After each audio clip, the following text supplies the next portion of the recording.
Ladies and gentlemen, we do not have a group. And that's okay. That's okay. So we'll go ahead and shelve Sunken Temple for right now. Instead, we're going to head north. We can come back to Sunken Temple. It's fine. It's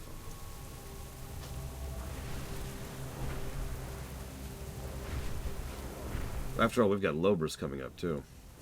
And just Lobris. I do like that new fog effect, I gotta be honest. It does a good job with allowing you to still see things at a distance, but making them look good at the same time.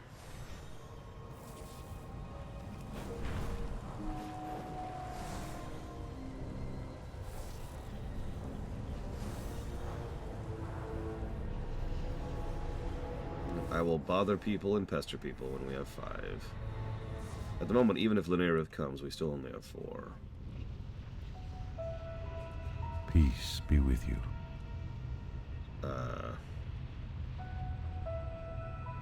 May the stars guide you.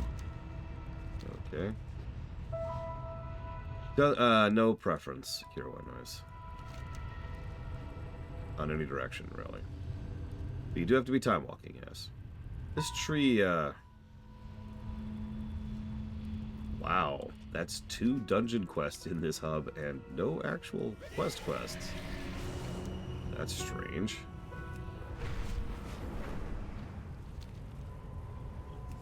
Well, hang on. If we have Kira White Noise, then we have 5. Lunarith, are you available? Can Lunarith come to the rescue?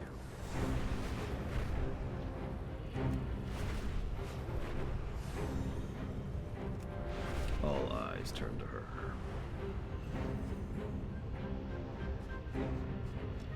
Oh yeah, by the way, here's Keishan, because he just survived. Because, you know, he's Keishan. I don't know. How are you?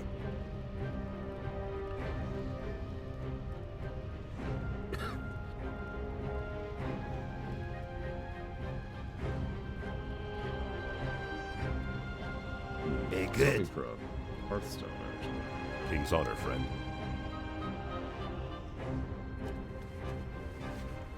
Whatever. We'll come back to these. Since barely recruit. Alright, so hang on. So we're gonna grab Breglin. Cure White Noise. Spartan.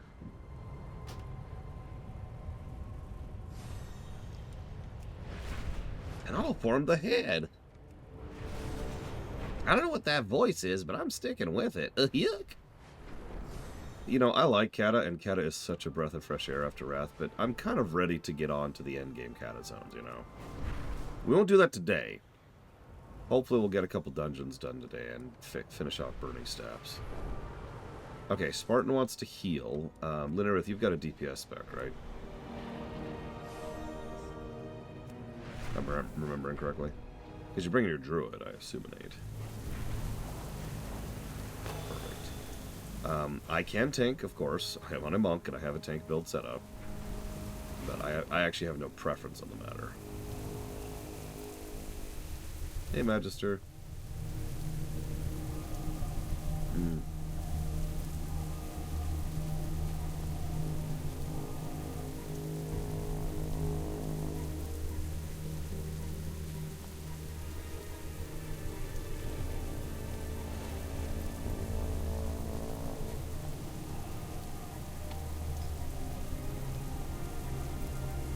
Is.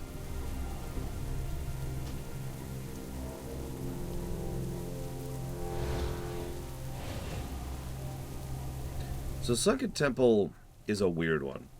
On the one hand, it's practically identical to its vanilla counterpart. On the other hand, it's completely redone. First of all, they moved the dungeon entrance. Lol. But second of all, they also like rejiggered it. It used to be this whole multi-layer tiered thing. And there was like this hole going down through most of the dungeon. And you had to know the route to go up and down the layers. They flattened it, so now it's effectively just the one layer with the one series of bosses right at the top. But those bosses and the trash and even the quests are still basically the same overall encounters. At least, last I checked. I know they did an overhaul of this place in Season of Discovery. I don't know if that ever went anywhere onto retail. Hi, DeQuack.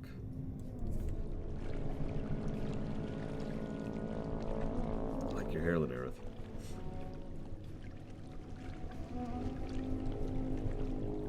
Just checking to make sure everyone knows where to go.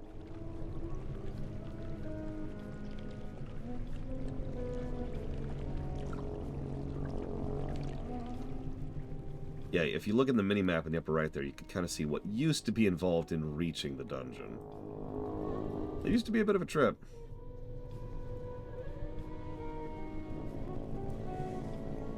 Now it's just right here.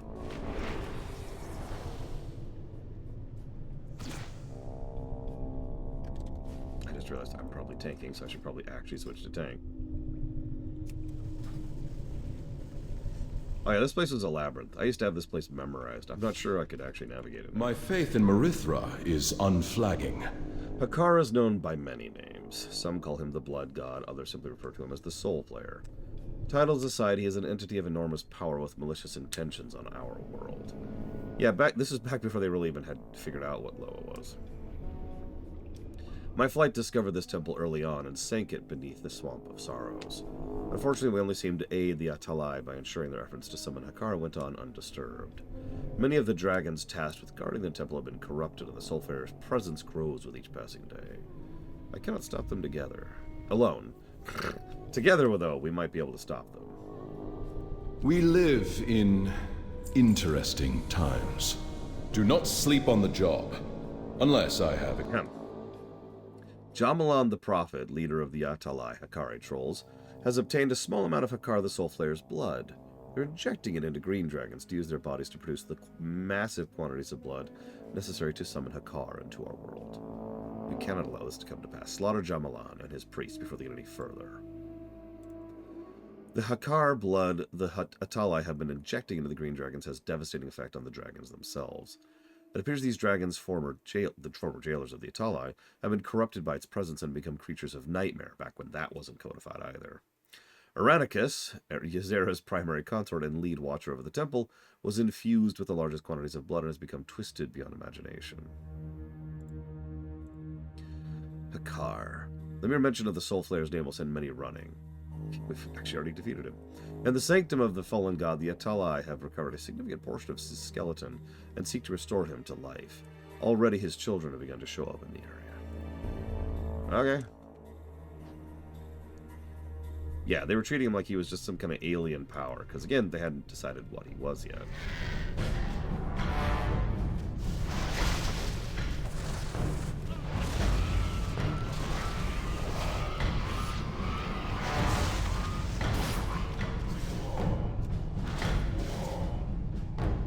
Hakar is the Loa of blood. We want to go this way first. So yeah, this used to be the top layer. You'll notice there's actually a grate here now, because the rest of the dungeon's down there.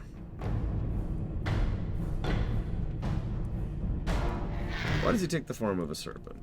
So the overwhelming majority of Loas were something before they became Loa. Like, you aren't born a Loa, right?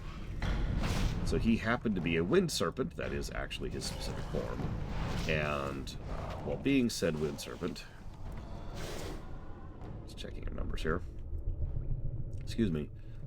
He happened to have a fondness for blood. So he essentially claimed the domain of blood, for lack of a better way to put that.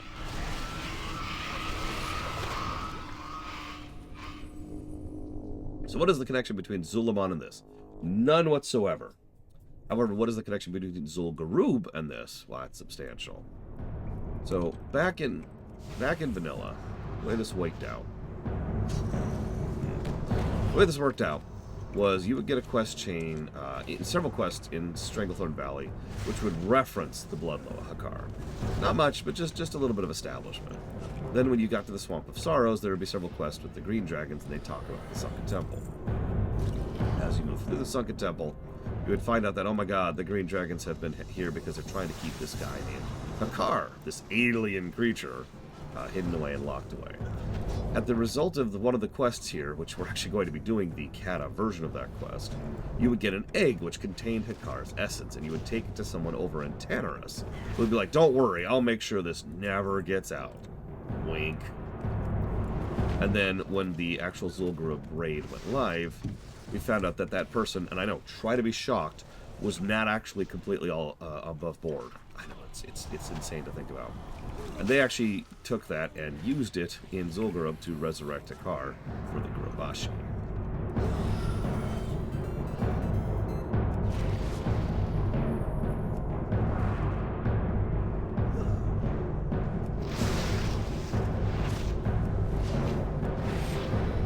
That's odd.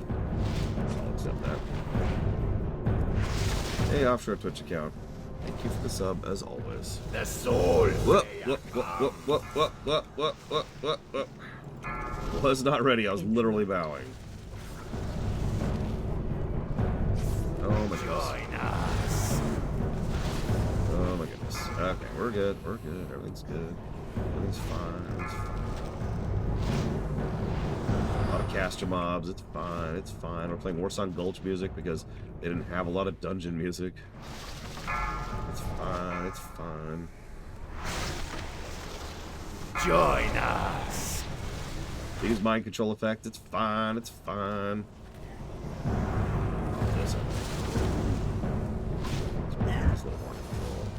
Oh, I've been mind controlled, it's fine, it's fine. We go kill y'all. It's cool. Everything's cool. Join us. God's sakes. Come here.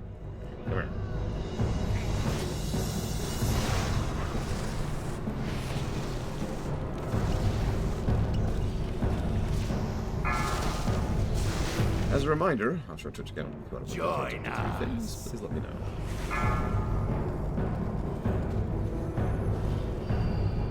But yeah, so to explain this again, because I kind of talked about this over in Zul'Gurub.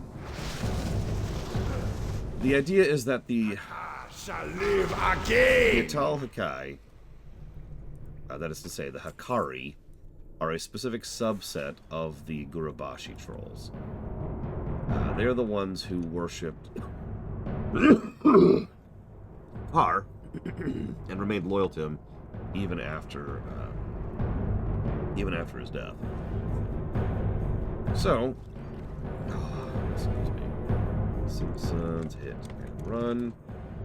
Hey man, something, and Henry. They remained loyal, so they kept trying to summon him back, even though the majority of the Gurubashi were not in favor of the idea. It's also worth noting the Gurubashi declined even without Hakar there to completely screw everything over, so that makes sense. Oh my god, the green dragons are here. And oh my god, what's this mouse pad? It looks so cool. I'll just be over here, positioned so my back is conveniently facing the giant pit.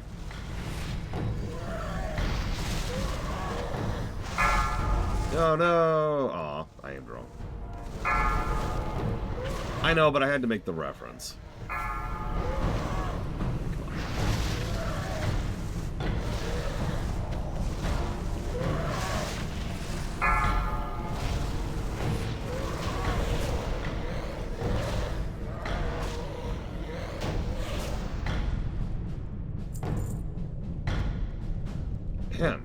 As I was saying.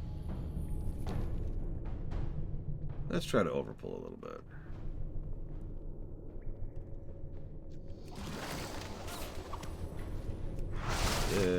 This.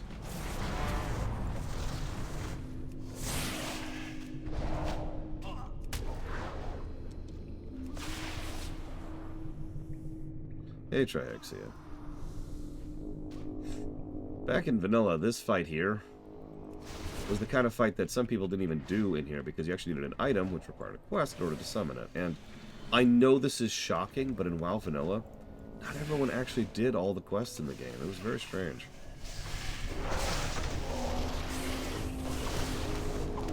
No, this is a patch dungeon. Sorry, the opposite of a patch dungeon. This was available at launch, is what I was trying to say there.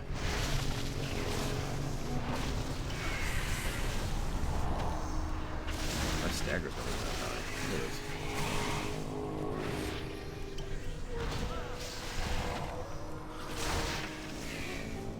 Yep. That was pretty normal. Almost all of the Oldemon quests, yeah, those were in 1,000 needles. That's not a joke. If you're trying to understand why that's something that's worthy of note. So, here's the world, okay. Over here is Oldemon. Over here is 1,000 needles.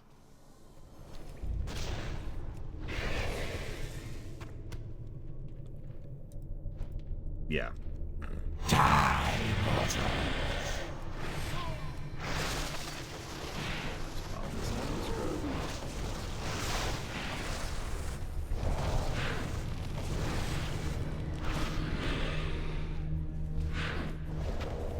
Oh god, I forgot about the Hinchland stat. Up to Jinthalor, right? If I'm remembering correctly.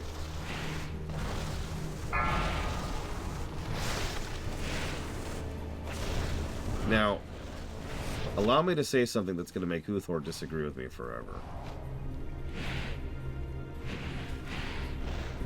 Right now, with trap traversal the way it is probably the best possible time to bring back cross-zone quest chains again. See, here's the deal. I've spoken negatively about everything I just said, you know, having to traipse across the whole planet in order to do quests many times, including a few seconds ago. But the problem wasn't the fact that there was a quest in Thousand Needles that led to Oldemon. That was actually interesting. No, the thing I didn't like was going from Thousand Needles to Oldemon. But nowadays, that's not really an issue anymore. Hell, nowadays it's actually kind of fun. So, I kind of hope they bring that topic back. They won't. Quests are very region-locked nowadays, and have been since Kata. But you never know. This goes back to something Blade Taval was saying in Discord over the lunch break, or maybe not on lunch break. Oh my god.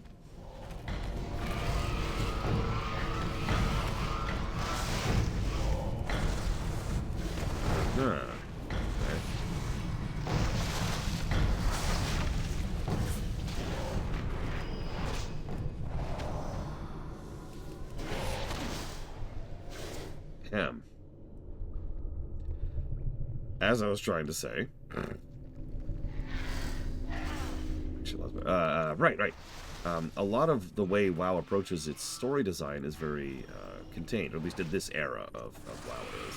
Obviously, in more modern stuff, you start to see, you know, actual MSQs and arcs and characters, but circa Kata, the overwhelming majority of story is within a zone. And each zone might as well be its own book, for lack of a better way to put that.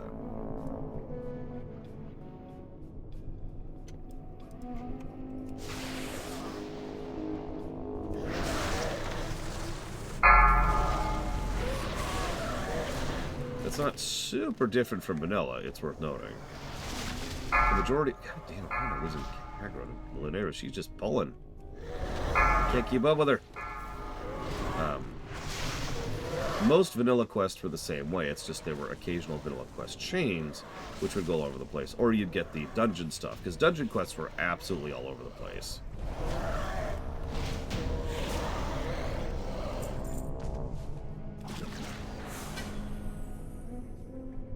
So, Erraticus. I think we got this. I think we got this.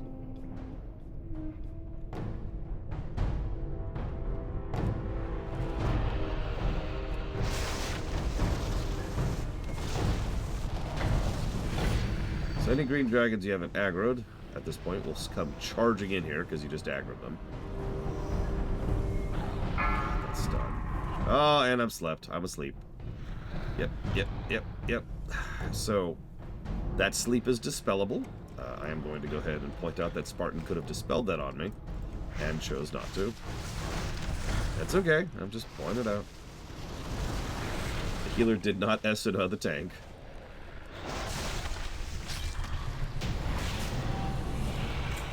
And done.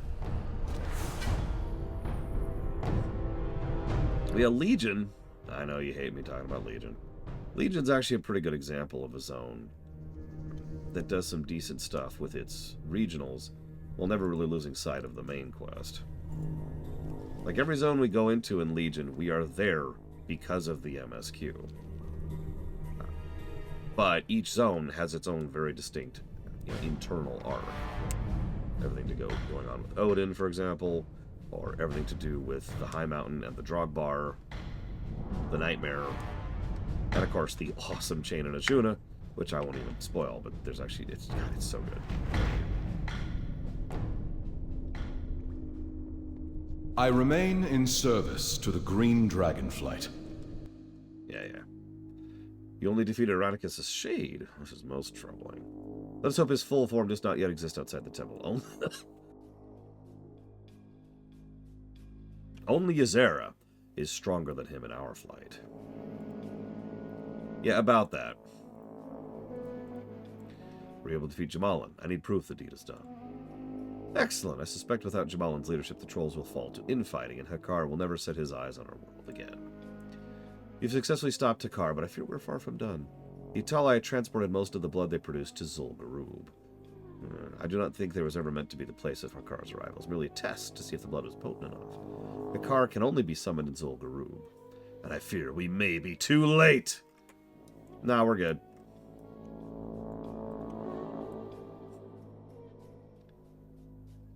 I like how Huthor completely ignored my sentence, by the way. But yeah, no, Sunken Temple used to be... Oh god, it used to be huge. It was almost all padding, too. That's the funny part. Just huge swaths of... Okay. You know what? It's actually probably faster for me to do this. Good luck, Huthor. If I could get one other person... I know we're kind of skipping ahead, but since we have a group, I'd really like to go ahead and knock out Lobris while we're here. Just get that out of the way, because that's one of the last dungeons we need for a minute. And it's basically a vanilla dungeon. So if I could get one other person to Blackrock, that would be awesome. Please and thank you.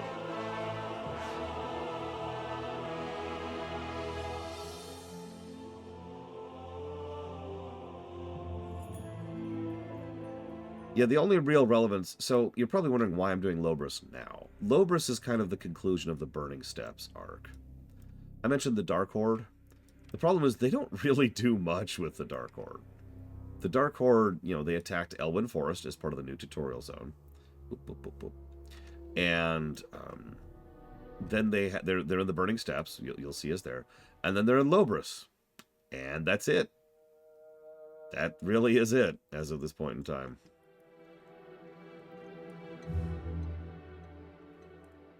Oh yeah, you're probably wondering why I keep calling it Lobris. So, it's a bit of a shorthand. It's LBRS, which stands for Lower Blackrock Spire. So back in the day, there was a raid / dungeon called Blackrock Spire. It was one instance, but it was very clearly divided into an upper region and a lower region. So most players, automatically divided that to Ubris, that's upper, and Lobris, which is lower. Lower was the Dark Horde arc I just mentioned. Ubris is far more about the Black Dragonflight arc, or at least it was. So you had three competing powers in Blackrock Spire. You had the Dark Horde, that's Lobris. You had the Dark Iron Dwarves and their old god masters through the Fire Elementals, which is BRD, that's Blackrock Depths. And then you would have Ubris, which is the Black Dragonflight under Nefarian. Back in the day, all of these forces were actually fighting each other. This is before they codified most of the lore and the story, to the point where now, most of these people are actually on the same side. Oh, someone's here. Yay. Okay, let's start summoning people. And yeah, so you heard me mention the Dark Horde. The Dark Horde is essentially what's left of the demonic horde. And I mean that in the most literal sense of the word. It's a group of trolls, ogres, and predominantly Blackrock orcs. Leftovers and vestiges of the demonic horde who refuse to go with Thrall and to accept, you know, being anything other than the marauding evil power of evil death. These are also specifically the orcs we actually encountered back in Warcraft 3. Arthas encountered them, both living and dead. So, you know, that's fun. Blackhand's two children were usually here, too. Rend, for example, was one of the major bosses of Ubris. Oh, excuse me. Oh, hang on, I think I'm summoning Braywin. Still need to summon Spartan, it looks like. Sorry, so I just noticed Offshore Twitch account asked a question. Would I say the Breaking the World in Kata led to better region design for those regions? I'm going to go with no. But the only reason I'm going to say no is because I don't think the region design, as in like the physicality of the zones, really changed all that much. Not in any ways that really mattered. Most of the changes were visual. And by visual, I'm using the wrong word. What I mean by that is story. Most of the changes were reflective of the changed story, like Darkshore is a perfect example of that. Or the South Barrens. Or West Plagues. But the zone is functionally the same as it's always been. Oh, there we go. Okay. Lobris. So hang on. I'm going to do this without a mount, just to show it off. I don't know how you're supposed to get up here, and I don't care, because we all did it a different way. Go up here, jump down like this to get on the top thing, and then, up. Okay, maybe not. Over here? Oh, did they make it so you can't jump up there anymore? Am I doing the jump wrong? Hang on. Let me get back down here. Okay, over here. Up here. Okay, I didn't even jump there for some reason. Hang on, I'm gonna do this now. This is gonna happen.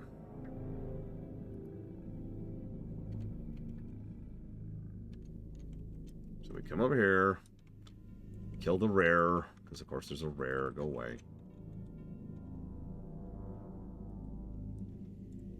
Okay, up, and then over. I can't make the jump. Ow.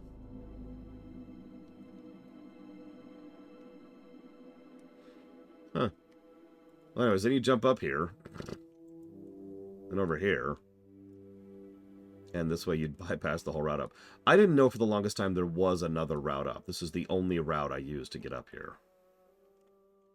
This is the way to Ubris and Lobris. Over there's Blackwing Lair, which we've actually already done. But, as you can see, they've actually separated it now. So Ubris is now its own separate dungeon, which is over there, which we are, of course, not doing, because we're doing Lobris.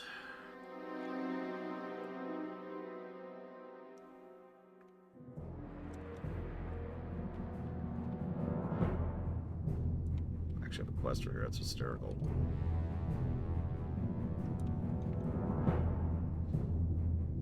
I love it. I've got like people with actual outfits, like Bragwin's got the monk suit, and Kier White Noise has the earthen suit, and Linarith has like a dream suit.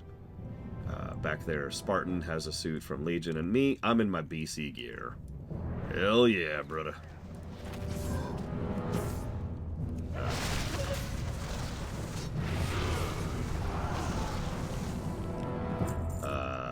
Wow, we just ran over those.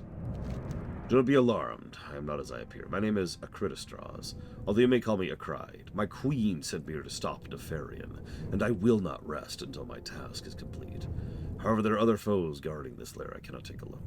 Help me dispose of them, and you will earn the favor of Alexstrasza. You may not know that name, but one day you'll be thankful that you do. I don't know. The Black Dragonkin Overlord Wormthalak oversees the forces of the lower Blackrock Spire, who are prepared to launch a full assault on the Dark Iron Dwarves down below. We simply cannot allow the Black Dragonflight to gain control of the mountain. We must kill Warmaster Voon, High Overlord Omok, and Overlord Wormthalak. Okay. I can do that. Oh, I don't even remember Magister off the top of my head. There was a quest for it. Welcome to Lobris. So I'm going to just show this off, but this is actually kind of a tight design. So this is kind of it. You're looking at most of Lobris right here, but that building in front of us, which I just didn't even show you, that one right up there, that actually has an interior. So it's actually a relatively lengthy dungeon, especially if you don't know what you're doing. From my understanding, this place is completely unchanged from the original. So our first enemies are, of course, Blackrock orcs. Nothing fancy. Just remnants of demonic horde. We're just going to run over these. You'll notice that we are just absolutely pile driving this crap.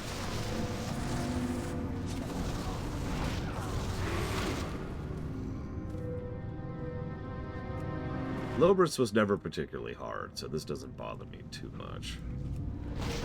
And it never got any kind of overhaul, revamp, or anything, unlike many, many, many other dungeons. So what do you got, Ross? I'm ready for your opinions. You're wrong! Okay, we're good, we're good.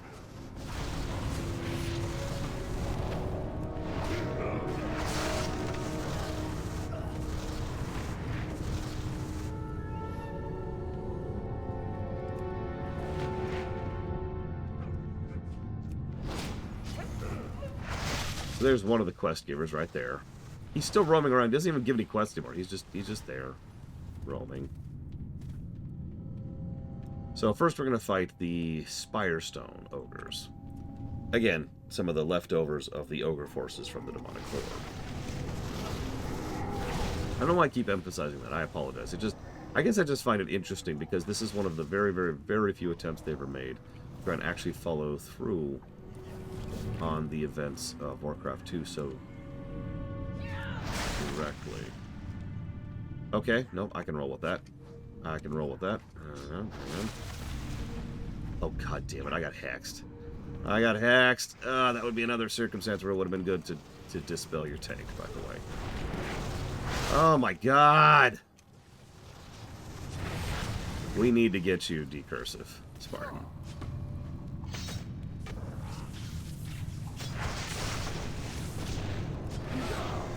Okay, we're gonna pop a couple buttons here.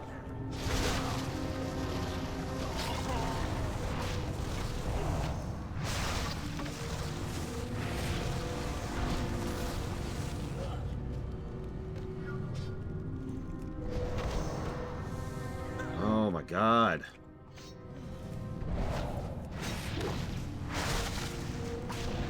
No, I watched you fall down the hole. What you probably didn't see is me jump right after you, and then immediately get hexed, which is why you died. Then you released. I could have rezzed you. That's okay. I know where we are. I know this place inside and out, because I'm a loser who did this place way too much.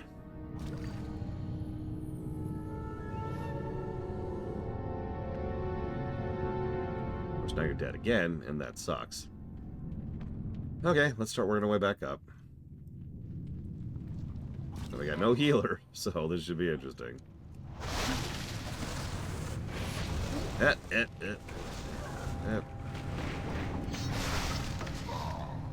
Oh my god, the knockdowns. This really is a... And I'm hexed. I'm hexed. I'm hexed. I'm hexed. Ah!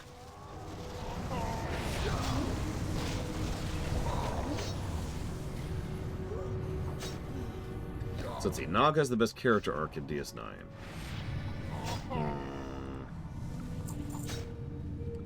Odd question. Who else has a character arc in DS9?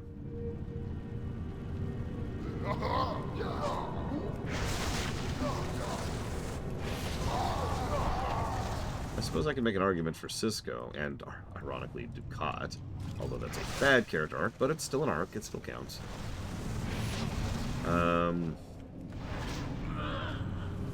Shrek in general, that's an even bigger question. Okay, now where the heck is Spartan?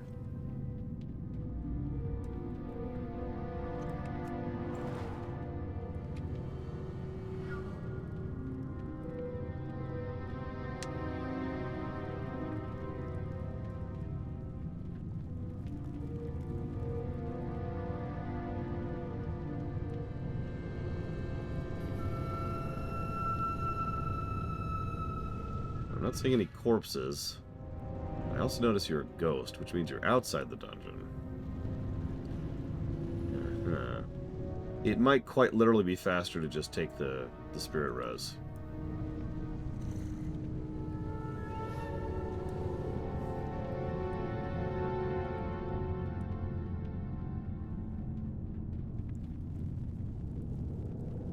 Okay, so everyone else stay here. I mean, you don't have to. But I'm going to stand here to be a beacon so you can know where to go towards. I'm just going to be a target for you to reach for. Other character arcs in Star Trek. So obviously TOS didn't have any arcs at all. That's not true, actually. I take that back. Kirk and Spock both have arcs in the movies, specifically. They even conclude rather satisfactorily over in 6.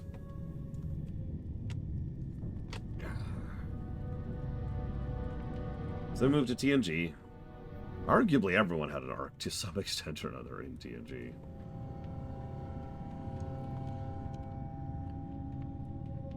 Like, Picard went from cantankerous asshole to hard.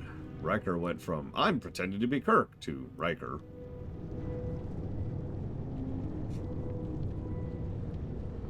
Data went from being a terrible character to Data.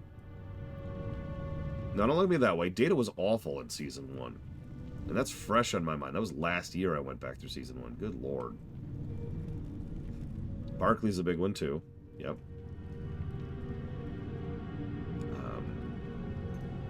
I know you're not going to like this, but Worf also has a pretty decent character arc across TNG and DS9. Like, his arc just kind of crosses both.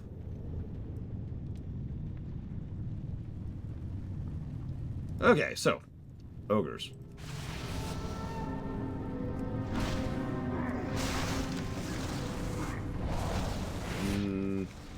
Yeah, Crusher and Troy don't, and honestly, Geordi doesn't really have any arc either. He's just Geordi.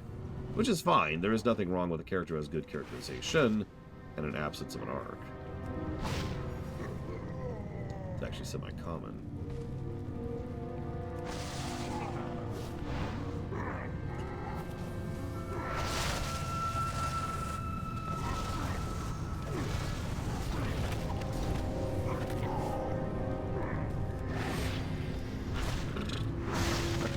Yeah, for future reference, if I see my healer drop down a hole, I'm probably going to jump right in after him, especially if I know it was an accident. Just like, as a future FYI.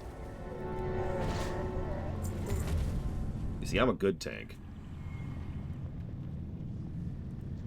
For real, though, we need to get you decursive.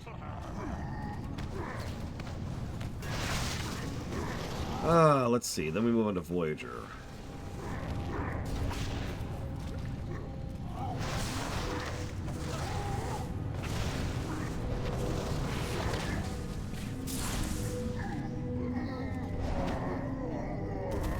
You know, Voyager's a weird one, because Voyager doesn't really have a lot of character arcs. But it does have a couple. Yeah, B'Elanna and Tuvok were the two big ones that occurred to me immediately. I know. Oh yeah, and the Doctor is the obvious gimme there. And I like Seven a lot, and I do. But she never really had a proper arc. She was just Seven for pretty much the majority of her existence. Oh, I have no idea, Spartan. I use decursive.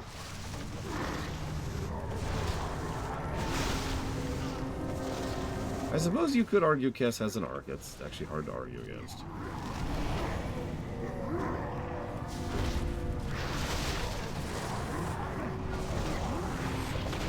By the way, to continue the Warcraft 2 references, the ogres, the ogre magi, cast bloodlust on themselves. Amusingly enough, they're some of the hardest hitting mobs in here, because of course they are.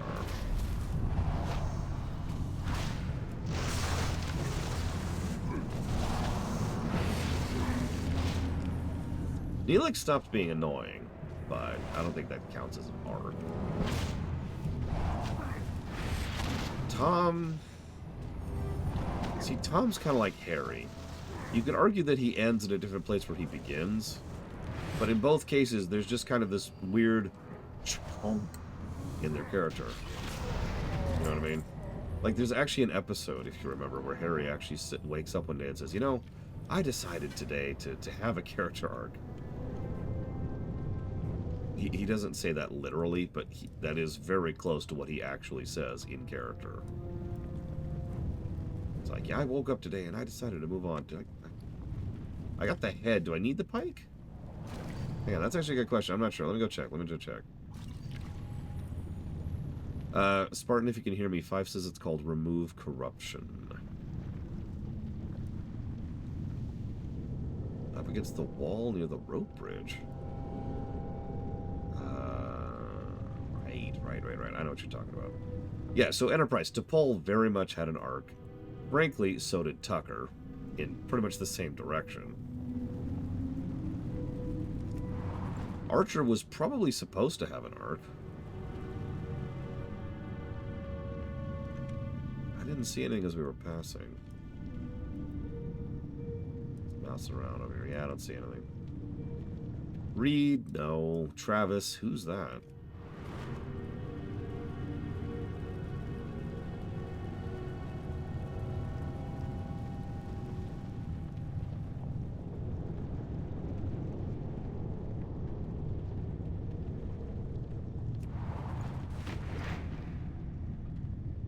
Yeah, Phlox, no. Hoshi doesn't exist. I don't see the pike, and I don't remember exactly where it is, to be completely honest with you. Oh, yep, never mind. There they are. I don't know why that didn't show up earlier when I was bouncing around. Okay, pike get.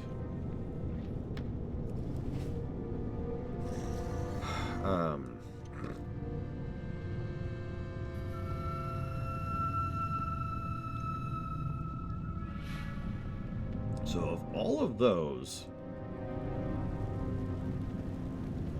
do any of them challenge Nog? Also, I don't think we need to go in here. I'm going to just double check real quick. Yeah, we might as well.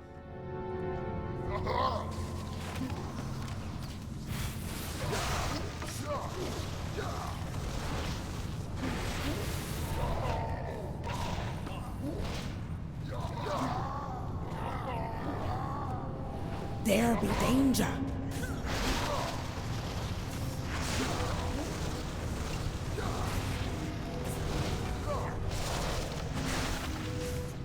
They really like to do that. Yep.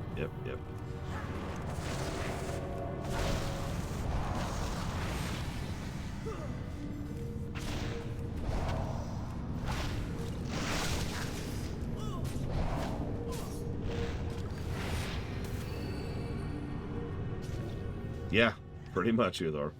Tank removed from the equation. Live with it.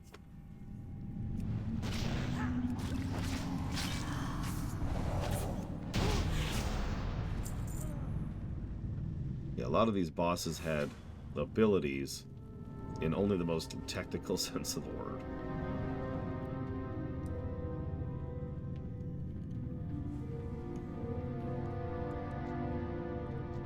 It's also why the knockback and knocked up mechanics are so common in vanilla. Pretty much every one of which is either a de-aggro, a temporary de-aggro, or a permanent reset of aggro. Yeah, by the way, you notice there's tons and tons of bosses over here.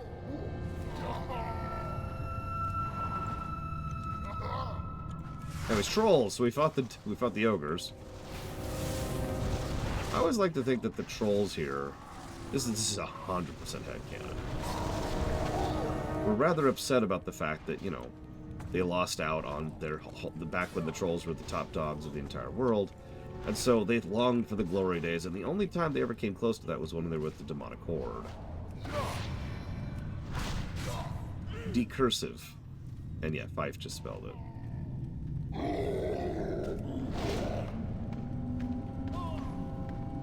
Thought I heard an aggro over here.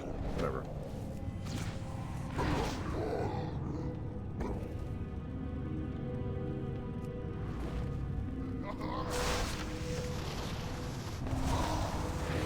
Yeah, usually you'd come in here and you'd be like, alright, we need to kill Boone. Why? Because he dropped this. Okay. Yeah, BRD, I got very, very used to navigating BRD, because usually people wanted to get a very specific thing in BRD. And for those of you not aware, BRD, just like Lobris here, has quite a few different possible routes through it.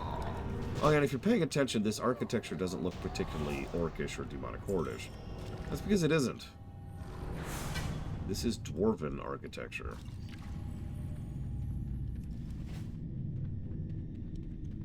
Hello, Czar. This is all part of Shadowforge City, which is the capital of the Blackrock clan. Or not the Blackrock clan, sorry, the Dark Iron clan in Blackrock Spire. Terminology correct here.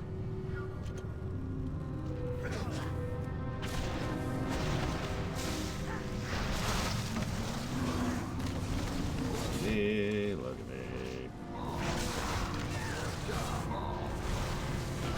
Yeah, hence the reason why they're fighting right now.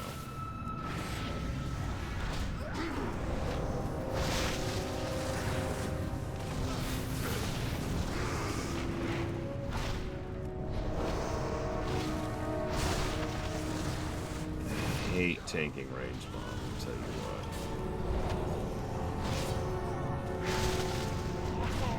what. Yep, it was the pyros. We used to farm just the pyros for those fire prop potions, because those were useful.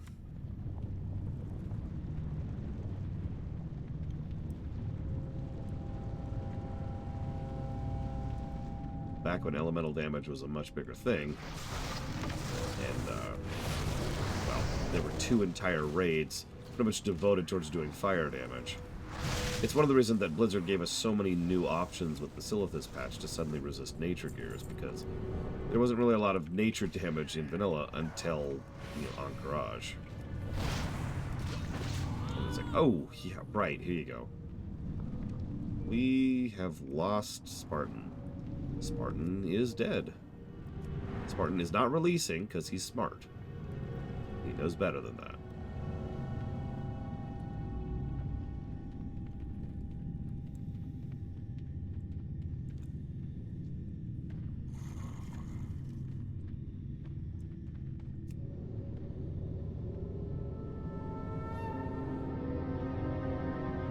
Really, Huthor? I didn't know that.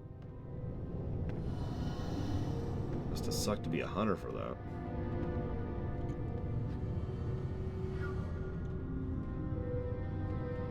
Okay, so... Or shaman, yeah. Wind Fury proc, nothing. What?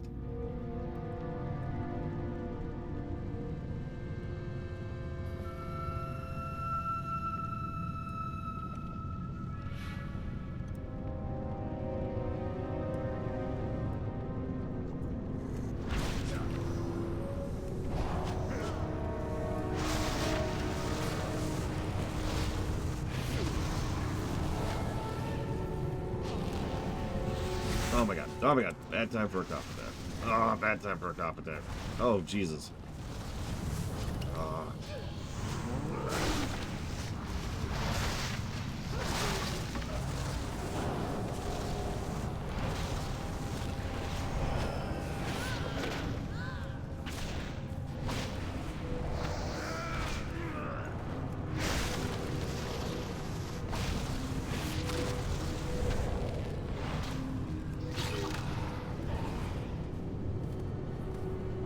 Damn. As I was saying.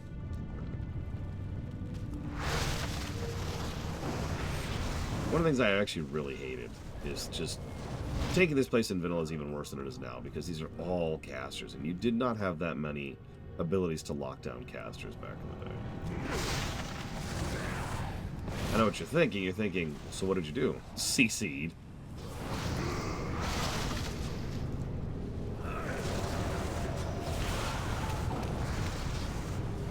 The way you deal with multiple casters is you only fight one of them at a time.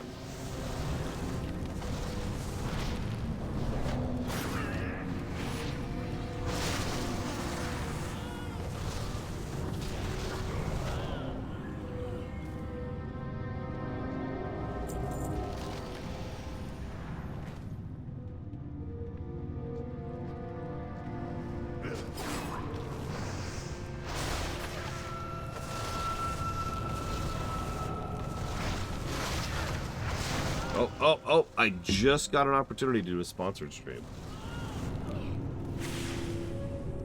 They want me to sponsor honey. I'm kidding. That would be funny, though, wouldn't it? I was actually telling my brother-in-law this just yesterday. Way back in the... This is years ago now. One of the first sponsored stream offers I ever got was for honey. Now, as you might imagine, I said no.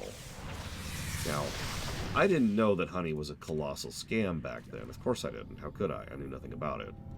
But I glanced at what it was, and I was like, oh, okay. That's a colossal scam.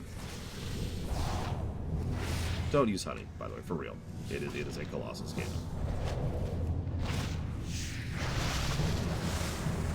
What is honey? Okay. So, honey is... Yeah, Markiplier knew.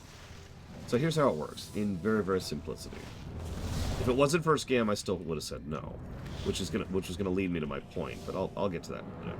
For now, you get to tank because I just got stunned because this is vanilla, and that's the only mechanic bosses had was remove the tank from the equation.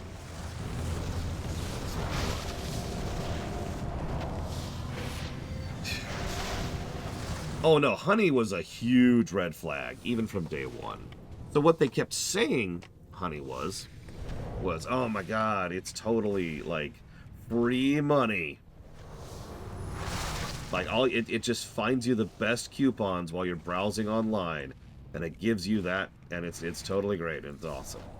It's free money, it just goes right into the thing. It's a free browser extension that just finds you coupons while you're browsing. Isn't that so awesome? Doesn't that set off every goddamn red flag you have as someone who has any degree of savviness about the internet at all? So anyways, there are several ways in which this is a scam. We'll only cover two in brief. The first way it's a scam is it's literally stealing money from the people who sponsor it. No, literally. So, I don't want to go down this rabbit hole too hard, but all you need to know is that if I give you an affiliate link, like if I got sponsored by Canada Dry, right? And there's this Canada Dry thing, and it's like, hey, if you click that link and go buy Canada Dry through that link, then it flags it as being one of my pushes. Make sense? So I am the salesperson, metaphorically speaking, who has made that sale happen, and therefore I get a commission for that. And that's actually how a lot of sponsored deals work, is they give affiliate links, and those links are then clicked, and that's how people buy it, and then that's how the people's being sponsored make them. Make sense? This is really, really common. If you've ever been inside of any sales store which has salespeople involved, you've encountered this, even if you haven't noticed it, because they've probably put a little sticker on your purchase as you've been leaving. So what honey does is you'll click the ad, you'll click the affiliate link, and then honey will pop up and say, hang on, let's double check this, and it will pull some bull crap with your browser, which I'm not going to cover the details of right now because it's too much, and change the affiliate link to theirs. By the way, honey is owned by PayPal. So PayPal makes money off of that. They take the affiliate money, the commission sale.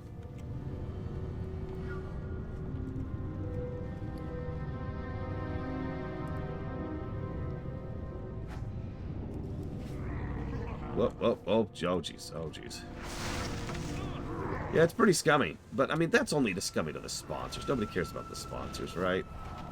Well, funny thing. Honey also... Oh, Jesus Christ. Yeah, this was insane back in the day. I remember this nonsense. Imagine doing this in vanilla. No careful pulls. No ability to CC or anything. Just here's a swarm of death spawning on your face. Have fun.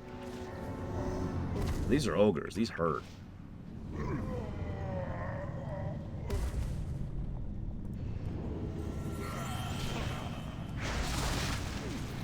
Yeah, they also did a stacking bleed. You might notice that because that's the ability puncture on my debuff bar up there.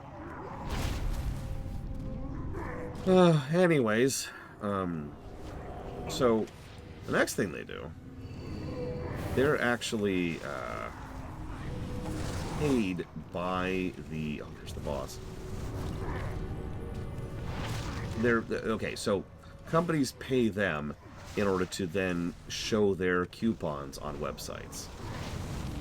So, to use an example, let's say that it's a company for, I don't know, Kleenex. Just look at my freaking table here. And Kleenex will then pay money to Honey in order to make sure that their ads, their coupons show up when you're buying Kleenex. Now, if you're thinking about that for longer than 5 milliseconds, yes, Minervith, that probably makes no sense. What possible reason would a company have to spend money to then give coupons to their customers? Yeah, I noticed we got the circle there. So what's actually happening is Kleenex is spending money to reach out to Honey to ensure that only certain coupons ever actually show up. In other words, they are controlling which coupons are showing up.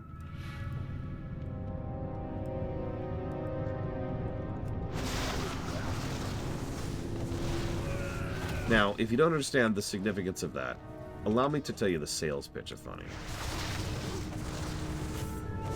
The sales pitch of Honey to the consumer, that's you, is it's a completely free browser extension, which every time you do a checkout, scans the internet to find the best possible coupon code for whatever it is you're buying, and then applies it when you're doing checkout.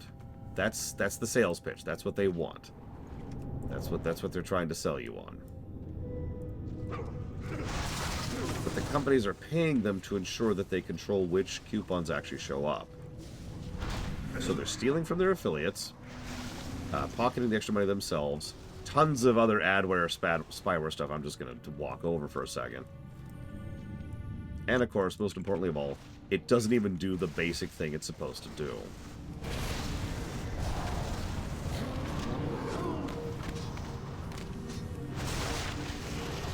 That's Honey.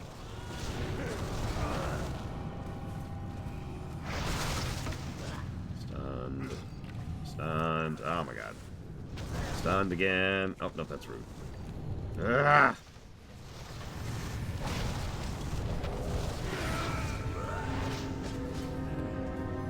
Oh, it's pretty horrible as Miristar. I mean, all of those are scams to some extent or another, but Honey is probably one of the most overt scams I've seen in recent memory.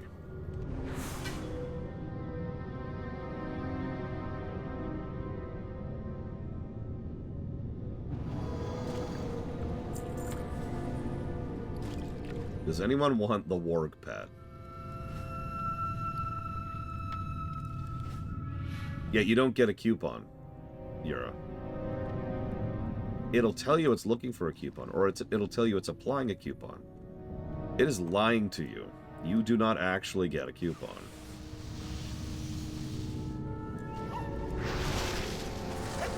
Now, there's a thing you could do where you could be like, hang on, I've got a coupon you don't have in your database. Like, oh, thanks for submitting it. We're not going to apply it, though.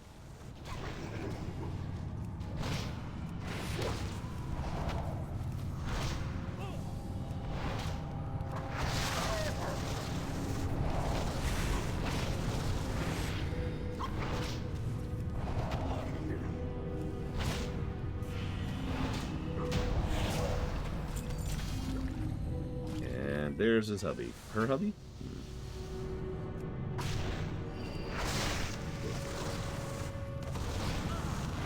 I mean, again, pretty much any sponsored video is a scam to some extent or another.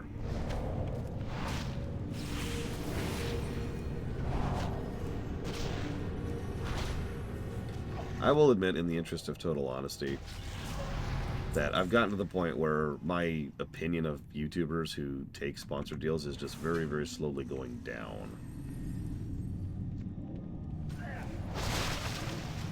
Like, I know. It's understandable, they need to eat, blah, blah, blah.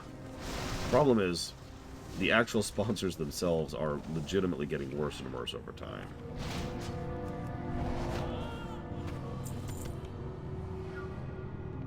Or are being revealed to be worse, depending on how you want to think of that. Yeah, like BetterHelp. That's another one. I actually stopped watching CinemaSins over BetterHelp, and I know you're like, screw CinemaSins, and that's fine. But that was a line for me. I cannot believe they're just cool with that.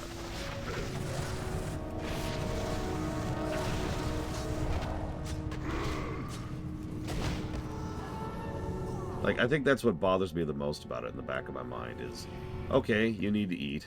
Sure. So you're going to accept sponsorship money to pay for it. Okay, that makes a degree of sense. Is the sponsor... Oh my god, what are they all doing? Why? Well, I just blew 2 cooldowns on AoEs that nobody was in. Because they were all chasing across the bridge. But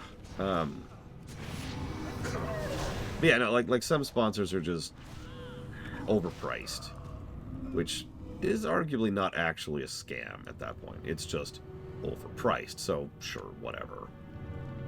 Like a lot of the food delivery services, for example. Those are fine, for the most part. They're overpriced, but they do actually deliver on the goddamn service that they are intending to deliver on. You do get the food at your door. It does come with a recipe at the door. You can actually go cook the food. So, you know what? Sure.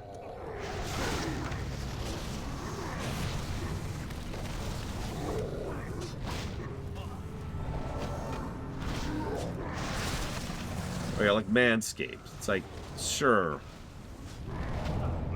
That's just whatever.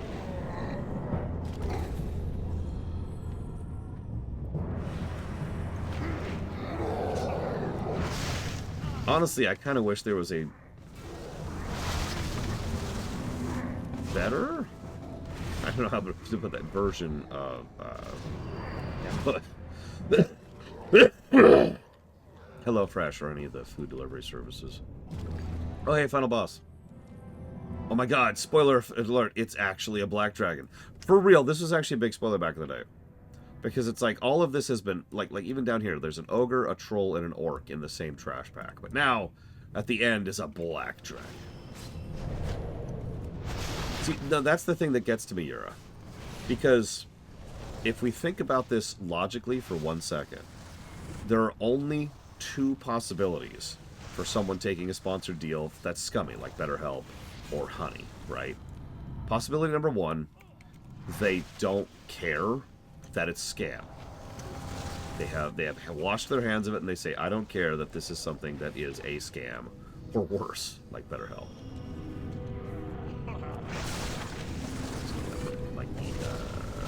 Lineruth. Tank that there. There we go. So that's option 1. The creator themselves are also scum because they don't care. Option 2 is they didn't bother doing their research. Yeah, ignorance, exactly. They just were like, someone offered me a sponsorship deal. Done. And they repeat the script. There's always a script. It's so easy to tell there's a script because all you have to do is put together side by side any 2 sponsored adverts from like the same sponsor from completely different YouTubers, and you will see they use the same language, the same word choice, the same points they breed. There's a freaking script that they just go through word for word. And that's it. And I just realized I'm running out of here, which is very, very stupid. Thank you, everyone, for joining me. Not very impressed with Lobris, but I do think it's decent enough to remove 1 negative. So 1 negative shall be removed.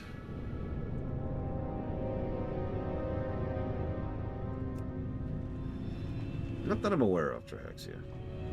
Displayed is fine. I actually have a displayed. It's this one. Right here. It's not up on the wall, of course, but this Lich King display.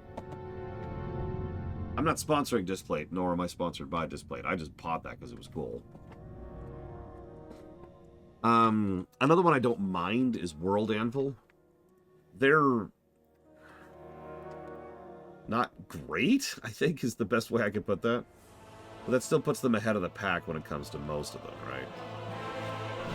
And yeah, Raid Shadow Legends can go directly to hell. Like, we've all been memeing on that one for the last 10 years.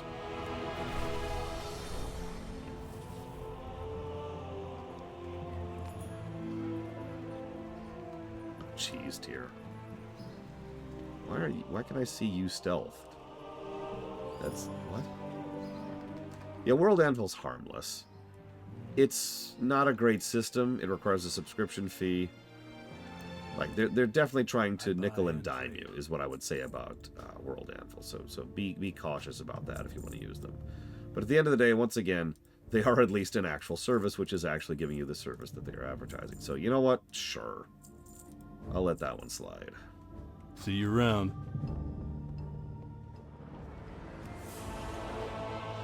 Now, Dream Whisperer has asked it twice about ground news. I'm going to be honest, I haven't looked into ground news. I started to, and then I saw there was a subscription service, and then I immediately stopped looking into it.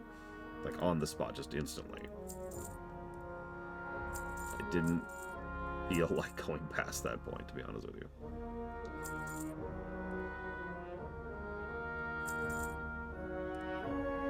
No, we're not doing Uber Still Warlords. Nebula's an interesting one. And I don't know anything about Brilliant. Well, I mean, just go Google it, as Minister. And look at all the spam. Yes, yes. Yes, we are done now for dungeons. Thank you again, everyone, for joining me for that. I do appreciate you very much. I know we were just mostly chatting about other stuff, but that's what you get when you run vanilla dungeons. We're not quite ready for gnome time, but we're getting there. Just trying to make some money really quick here. How, Magister?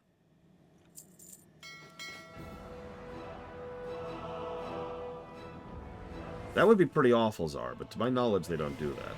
Knock on wood.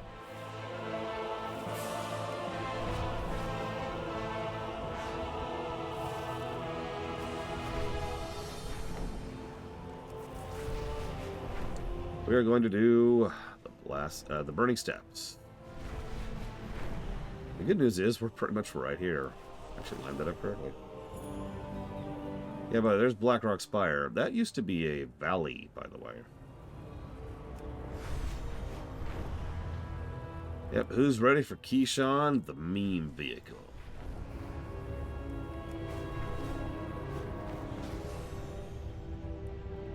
Correct, Doomerogue will be our gnome. What's on your mind? The Blackrock Orcs of the Steppes serve a dark master, one who performs twisted experiments on living creatures to create his own menagerie of abominations. Many of his test subjects are as corrupt as their master, but others are completely innocent. In the Whelplings down to the south, they chain baby dragons to the ground, preparing them for such experiments. I'll not stand for this.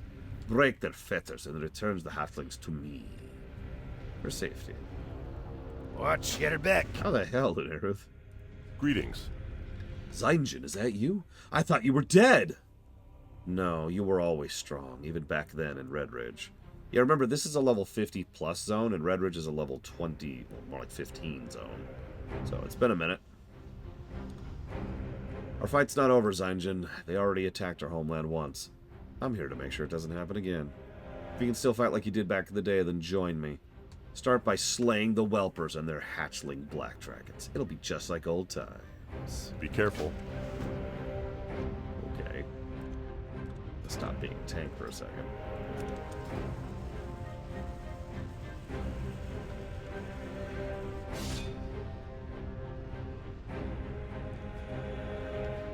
You know, honestly, I don't even remember Magister. I guess we'll get there when we get there, because I haven't seen them yet. Be free. Yeah, just keep the recipe cards, right? Like, okay, real talk, no judgment. If you want to subscribe to HelloFresh for like a month or two, and then unsubscribe and just hold on to the recipe cards and then rotate through those, that's a pretty valid way to approach that. Maybe not HelloFresh, but like one of them that's actually worth it. Yeah. Would I agree to be sponsored by food services? No. See, this is actually what I was leading up to, and then I got a little bit distracted. Everything going on right now with Honey, and everything I just mentioned about that, is exactly why I refuse sponsorships. On principle.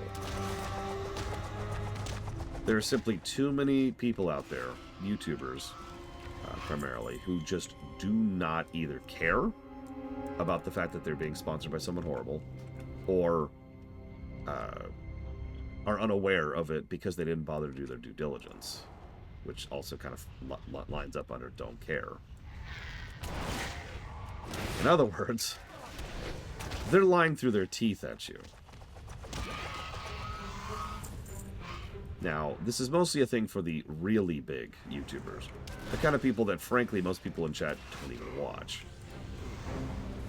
The people with 90 million views per video within a day. Those people.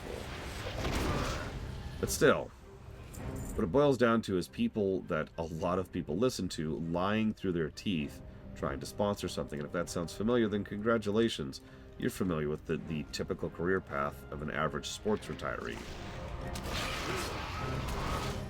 When Michael Jordan tells me that he eats at Arby's, he's a goddamn liar.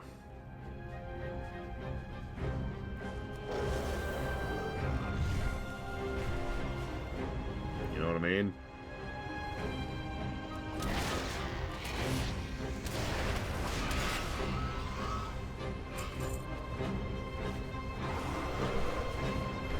So, yeah, no. Sponsorships have been a colossal lie for, I'd say about a century at this point.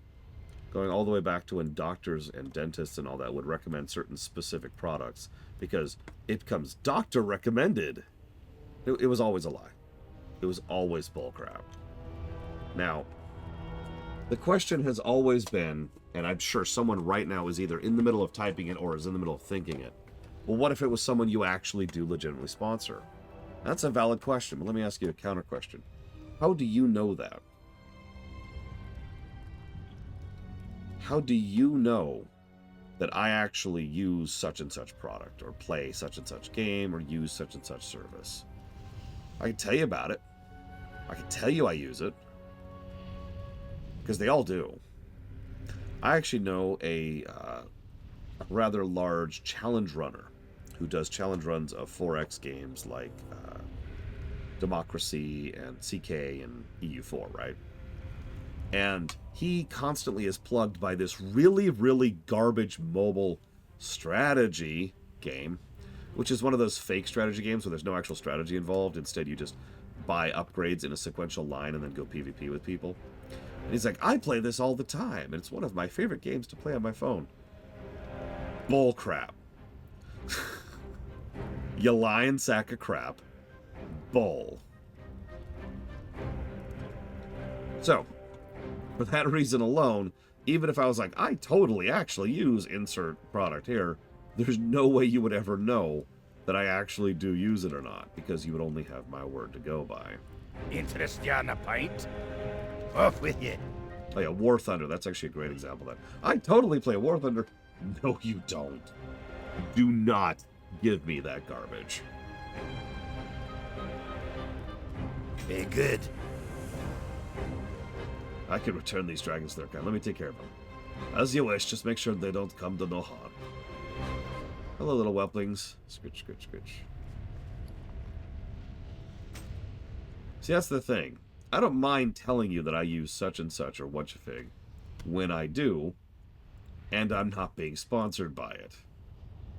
Because, as funny as it sounds, not being sponsored by something is one of the best ways to shill for something. For example, there's a game I've been playing lately in my co-op group. It's called Ale and Tales. It's a tavern management co-op sim. It's really fun. I highly recommend it. I am not being sponsored by them. Well met. Glad to have you on my side, Zyngin. Bravo Company reunited, right? Oh, did I mention Troutman's here too? What? Go with honor, friend. For the Alliance. We're gonna wage war against the Blackrock clan. We're gonna need to plan ahead. Colonel's already put the plan together. Now it's time to execute. I need scorpion stingers, sharpest one you can find. Scorpions are all over the steppes, you can find most of them in the gulch. Don't worry about what they're for, you'll find out soon enough. Go with honor, friend. Light bless you. We'll need warg hides and lots of them. Doesn't mean if they're torn, bloodied, or burned, but we need plenty of them. Actually, it's probably better if they're a little beat up. Be careful. Light bless you. Hope you're not afraid of getting dirty. Judging by the looks of you, that won't be a problem. Hey!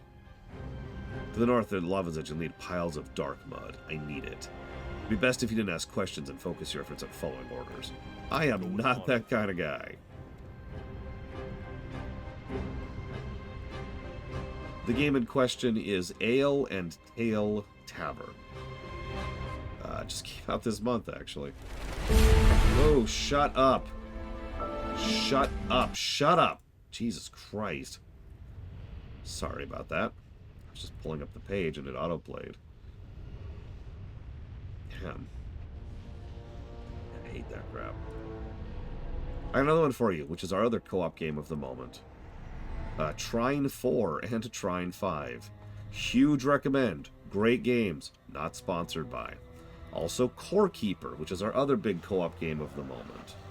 Core Keeper is kind of a weird one. Imagine a top-down Terraria with more building elements, and you've kind of got Core Keeper.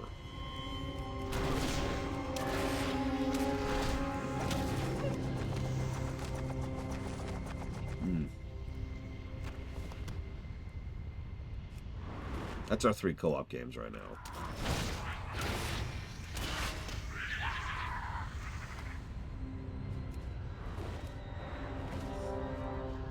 Know what you're thinking. What do you play that isn't a co-op game? You can play games that aren't co-op?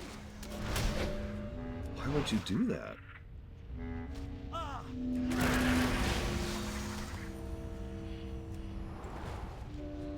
Could I recommend Enslaved Odyssey to the West? No. However, I don't know if anyone in chat can recommend it. I haven't played it, for reference.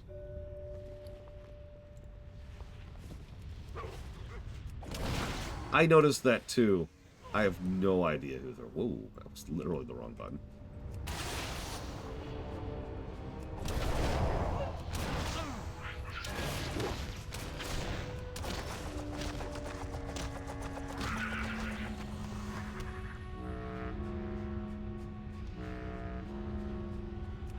Okay, that's not possible, Ross. It is physically impossible to hate co-op games. Unless you're literally Hitler. No, think about it for just a second. Think about it. Hitler was definitely not a team player, right? He also is the kind of person who would hate to have to, like, work with someone, right? Instead, he'd just be like, ugh, do what I tell you to. Or get out of my way.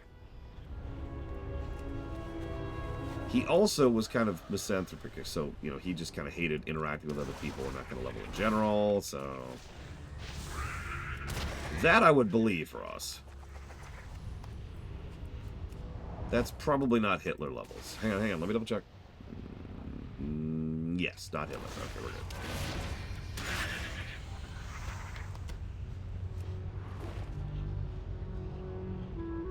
So... a good mobile game that isn't mindless Fruit Ninja. Balatro.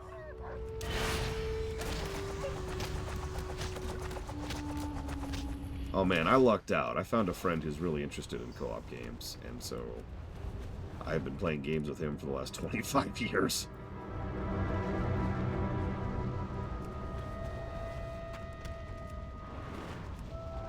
Hell, it's actually the reason we got into MMOs. A lot of MMOs are, at their core, just co-op.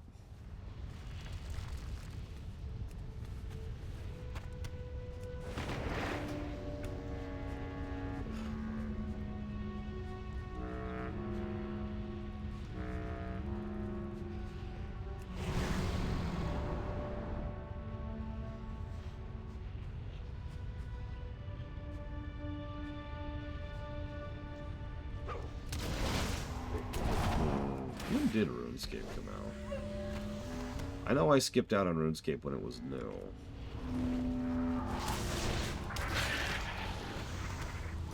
I don't remember when it entered into my life. remember bouncing out of it pretty hard, though. See, RuneScape is too much of an MMO, and as we've talked about many times, I'm not interested in MMOs. Balatro. B-A-L-A-T-R-O. Pretty sure that's how it's spelled.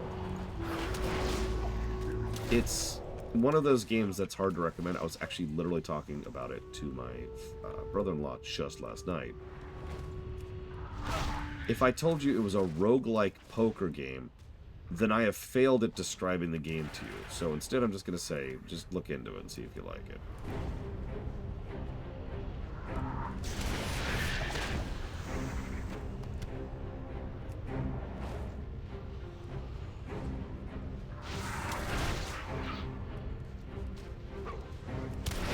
Time to review EVE Online. Okay, so I've made my new character. Join my faction. I've gotten my first quest. I do my first 3 quests. That's the tutorials. The quests then end and never come back because there is no actual content in the game. Well, I don't really know what to do or how to do it, so I kind of want to get a new destroyer. So I'm going to go ahead and do a couple of missions and go find a mining spot.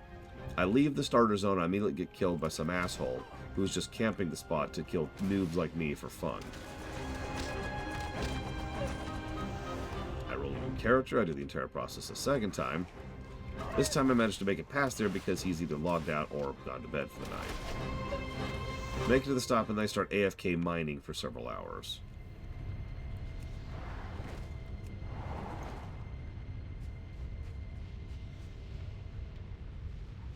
Art.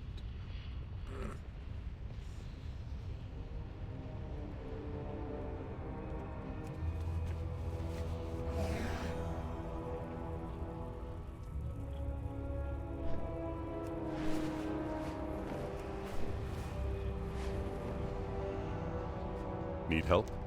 For the Alliance. Back already. Be careful. The Scorpions are easy to underestimate. You're lucky that you didn't end up on the end of one of those barbs. Maybe you're just good. I'll enter the stockpile. We're not done yet, human. I have a name. Go with honor, friend. Oh, hang on. I just got a sponsorship offer. Hang on, here it is. From Marvel Strike Force. They're offering me $165 to throw my integrity in the trash. Wow. I didn't know I was that cheap of a whore. Light bless you. Let's take a look at those hides. Be careful. Believe me, I'm just as anxious to keep the killing as you are. You gotta keep the plan. Armageddon will come soon enough. I'll keep the hides here. For the Alliance. You want to watch out for those obsidian elementals. They have a tendency to sneak up. Be careful. Light bless you. Colonel Troutman's waiting for us in the east. Before we head out, though, we need to gather some more stuff. This time we'll be taking it from a warlock by the name of Gorziki Wild Eyes. We'll probably find him in the northwest. Tell him he's going to help us out. We need the sand, the cider, and the orb. He'll know what that means. For the Alliance. Okay. Sure.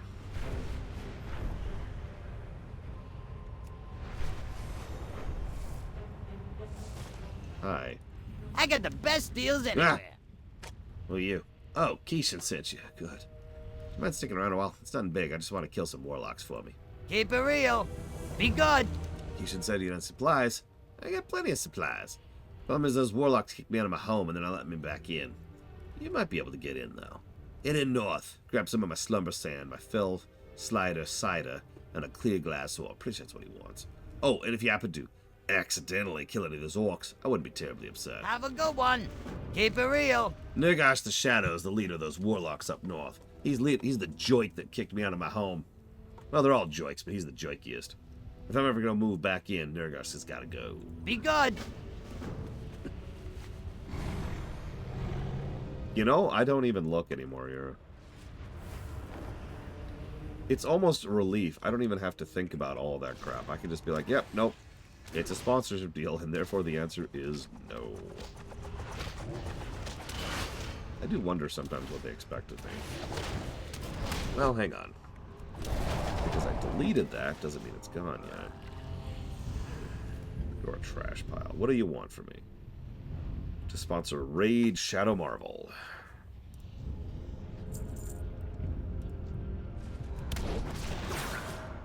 Alright, what do you want from me?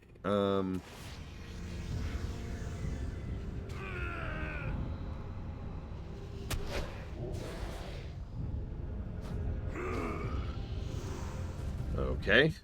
So, always a bad sign. They don't tell you what they want from you up front. I gotta go actually roam over to the hypothetical, the boilerplate, excuse me. The boilerplate licensing, or not licensing, goddamn it, the boilerplate agreement. Contract, see what it is they actually want from me here.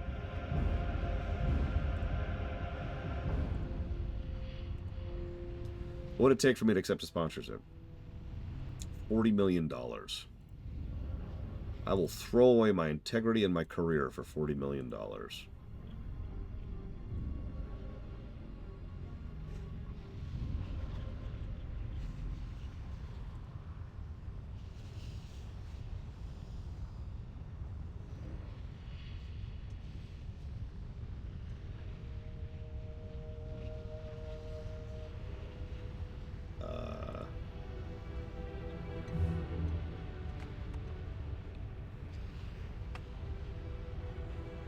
And yes, that number has gone up. In fact, I haven't even calculated it specifically. So I might actually be lowballing it a bit.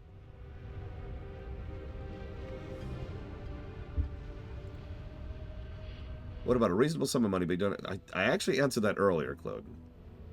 The answer is always going to be no. The only way I would ever accept a sponsorship is if it was functionally ending my career, as if I was treating it as though it was the end of my career.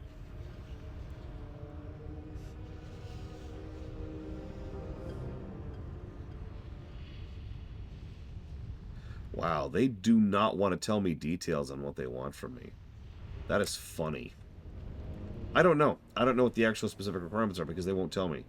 That's a really bad red flag.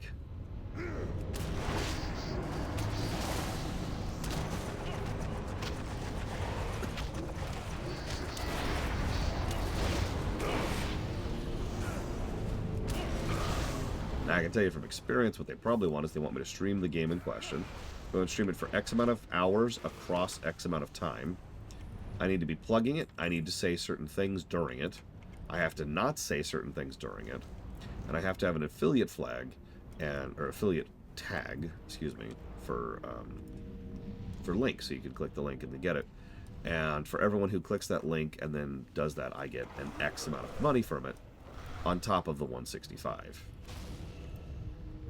That's how they want you to make your money. The 165 is just for streaming the game and following other requirements. The actual money you make is from them clicking the link and, you clicking the link and then actually buying the game.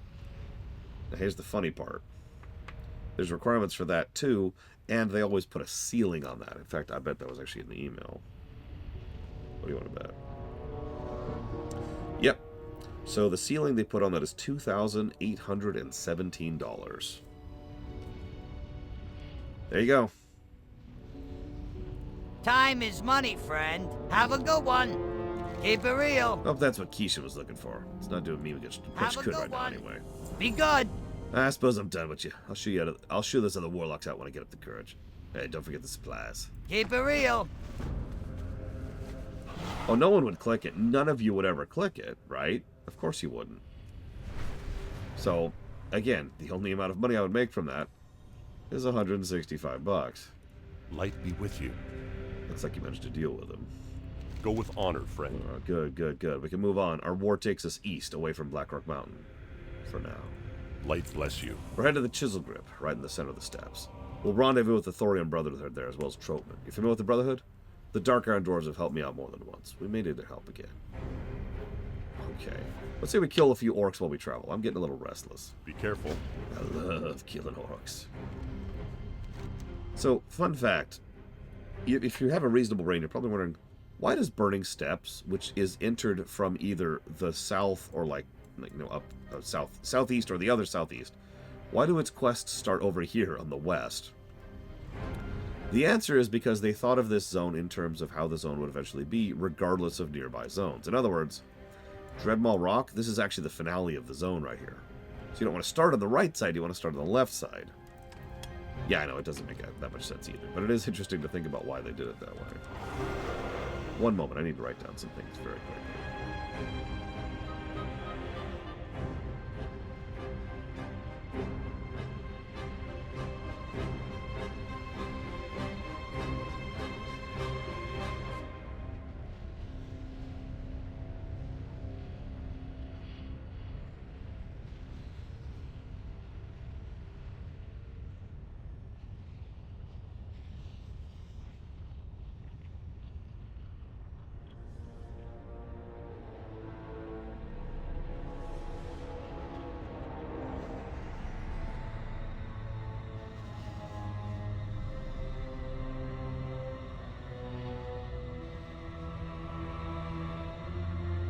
Probably it pillages now.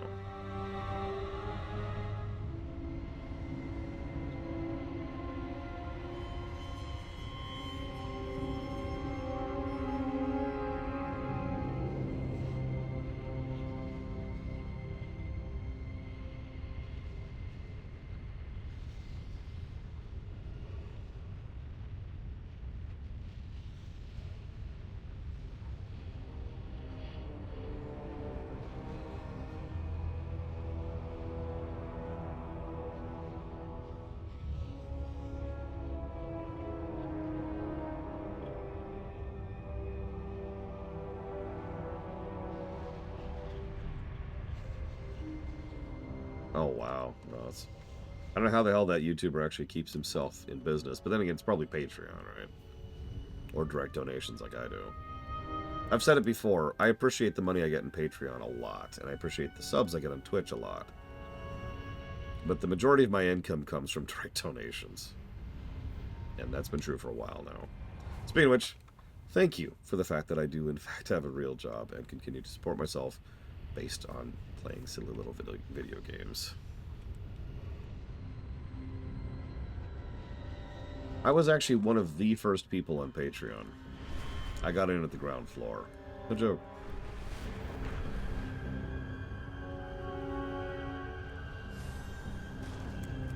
It's probably the only reason I'm alive right now, if I'm being completely honest. That was back in the nobody's hiring era of my life.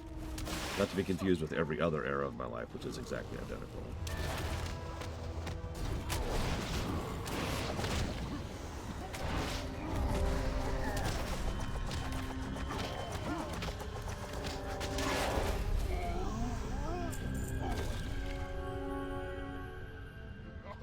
Could you imagine? Imagine walking into a place and being like, hey, I need a job, and then being like, okay. Every time I see that in a work of fiction, I just mentally flinch a little bit. Just a little.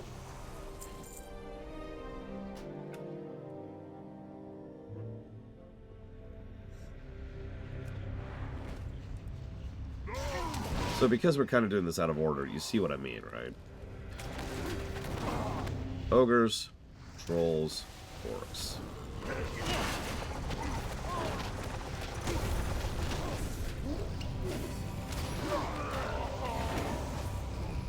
Jesus Christ, I can't even imagine.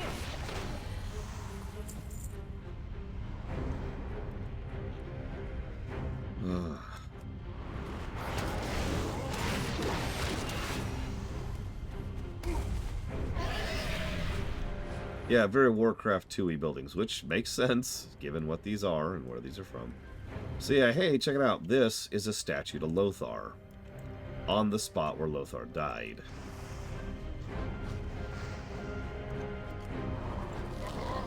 Oh, there's a plaque somewhere, but I am not seeing one. Oh well.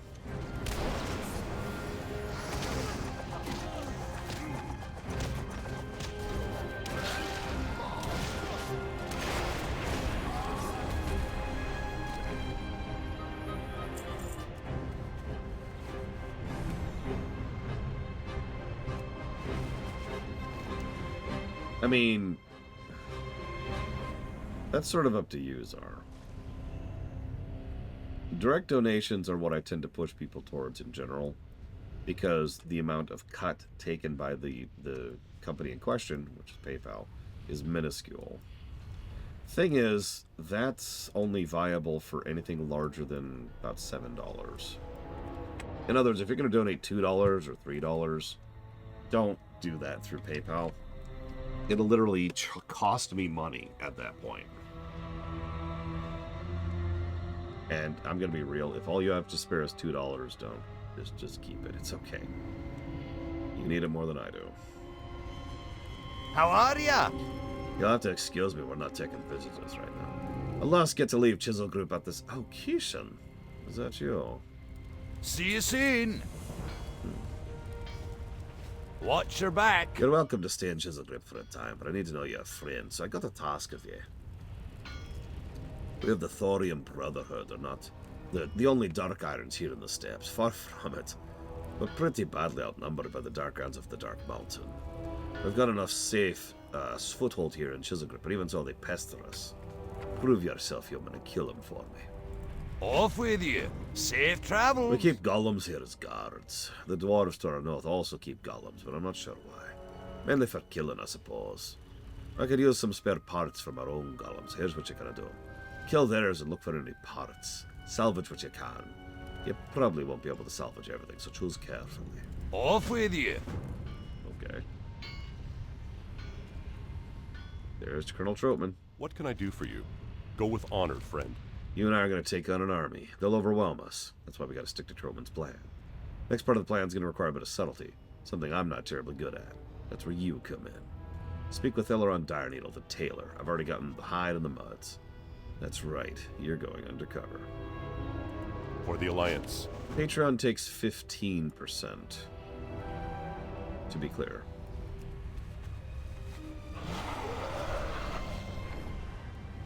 Now, hang on. There is an asterisk on top of that I need to mention really quick. If you do any kind of purchase or transaction through an iPhone, you are charged more for that. That does not go to the person you're giving money to. That does not go to the service you're doing it through. That goes directly to Apple. So, for example, if you decide to subscribe to me on Patreon on your iPhone, then you are going to be charged more money. That's standard operating practices. That's actually been true for years now.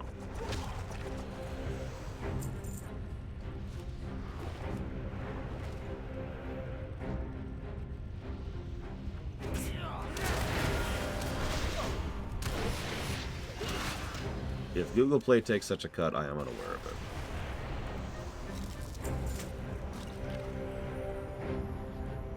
What we got here?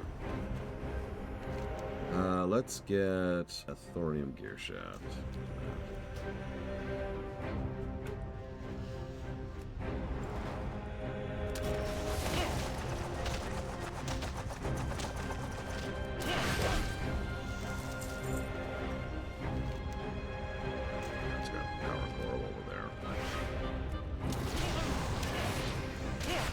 Welcome back, Bregman.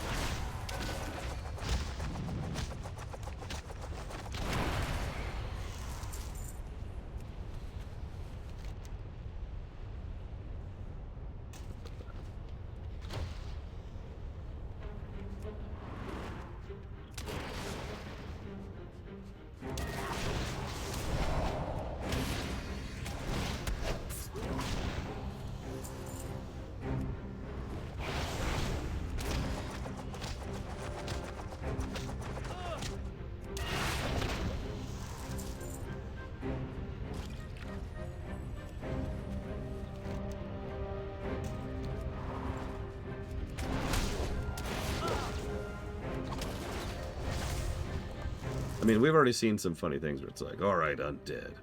I hate those filthy, stinking undead. Go kill this undead for me, undead. And I'm like, okay.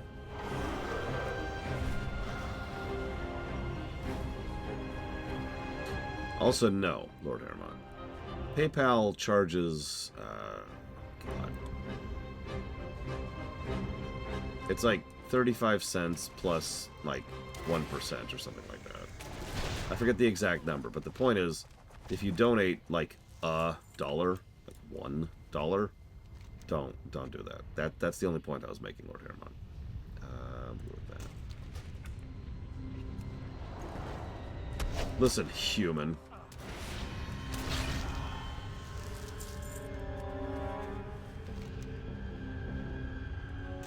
I mean, if I'm being completely honest, even if I had no morals or ethics or integrity, as well know I'm secretly a Ferengi at heart. You can tell by my voice!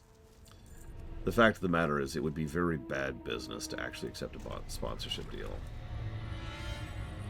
There really is no winning scenario there. The only reason people who do it get away with it is because they tend to... Most major YouTubers either have enough of a loyal base that does not care, in other words, stupid people, or they tend to do the cut and run approach, which actually a lot of YouTubers do. Like just flagrantly being like, yeah, here's this awful thing. You should do it. Oh no, I've lost my career. I'm so sorry. Banjo music.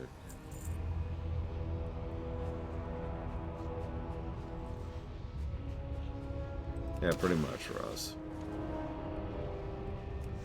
That's fine. You both get to die now. You have killed this golem with your stupidity. Favorite NPC greetings.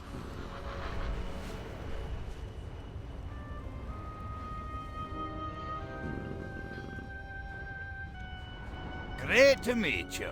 See you soon. That's what I'd like to see. You're alright, human. Watch your back. You're alright, Dark Iron. We build these golems ourselves, you know. A little mechanical work, a little bit of work. The results aren't half bad, if you ask me.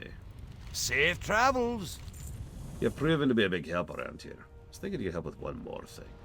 Our guards are strong, but they're not as strong as you are. I was thinking if you wouldn't mind, help someone with their training. Just go talk to them and fight them a few times. Hopefully they'll learn your moves. See you soon. And not get horribly murdered by you. Yeah, I'm a monk, dude. Do you not? Anyways. Actually, yeah, be kind to those less fortunate is actually the exact one I was just thinking of, Creamy. Engage in combat mode. Pummeling received. Adjusting battle parameters. Favorite Wharf episode? Jeez.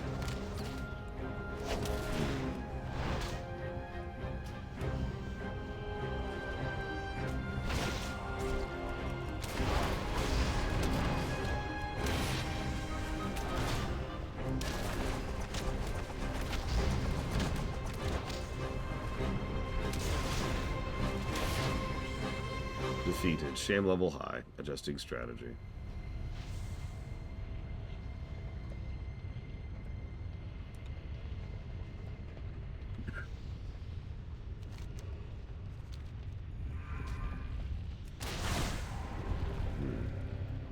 Listen, I got what you need.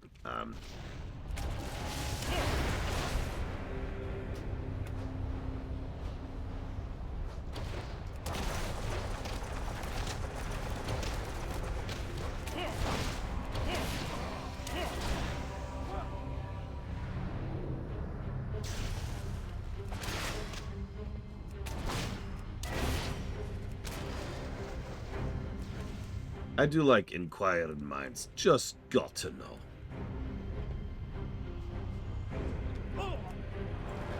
Bron's cool in general, though, so that's not a surprise. You got my attention. You're a lifesaver. With golems like these, we won't have to worry about the Dark Irons, Black Croclocks, maybe even dragons. If you ever need anything from the Thorium Brotherhood, don't hesitate to ask. That goes for your friends, too. Off with you. What's on your mind? You need a disguise, so you came to the right place, honey. Let me take a look. Oh, I know exactly what we'll do. Safe travel. Judging by your weight, your build, and your size, we're gonna dress you as an orc. Their army is mostly made of orcs, so you'll fit right in. Do you know much about tailoring? If not, consider this your first lesson. The crafting table has the necessary supplies. Go grab what you think is necessary. Bring it here. Watch your back. Okay, let's see what we got here. 4 hides. Yep, okay. Mud. Four mud. Yep, okay. And full sprue. Yeah, okay, I got everything. Here you go. Safe travels. You brought me way too much, you warhide, you freaking tidget. Okay. Less warhide, okay.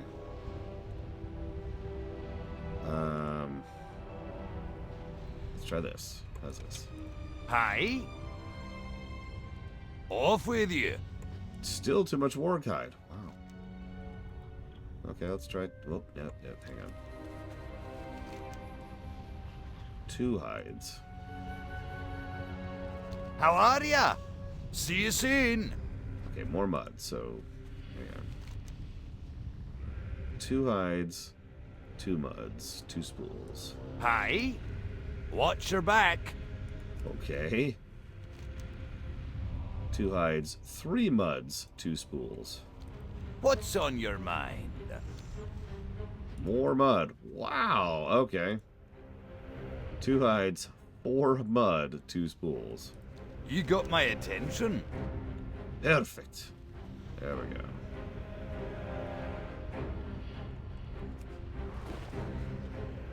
Well met. That's it. That's your disguise. I'm feeling less confident about our chances. It was nice knowing you, kid. Be careful. This isn't really the most convincing disguise I've seen, but it'll work.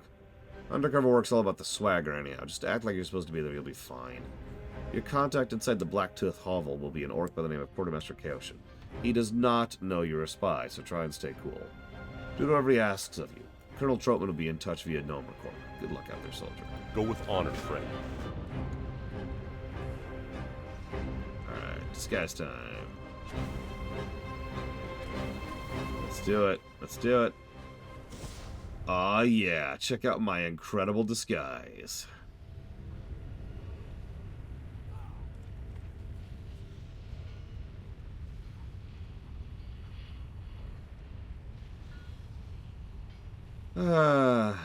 Yeah. I'm an orc. I hate the Alliance. Those human dogs, they must die.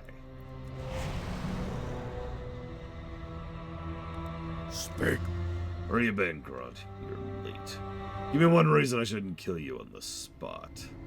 Victory. Ah, you're lucky I'm short-handed today. Otherwise, I'd make you my personal whipping boy for the week. The officers and high-ranking soldiers need their boots polished. They left them out in front of the hut.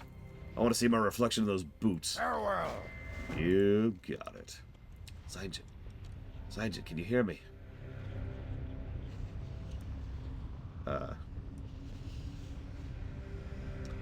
Listen, we just received the final bit of intel for our mission. There are 3 marks we'd like you to take down. The first is Voodooist Timon. You'll find atop the Pillar of Ash. And then Gorlop at the lava pools. You'll find the scorpion barbs you harvested along with your belongings. Use the barbs on the marks when the time is right. You ready for some assassinations? Because I know I am. Okay, so where's all the boots?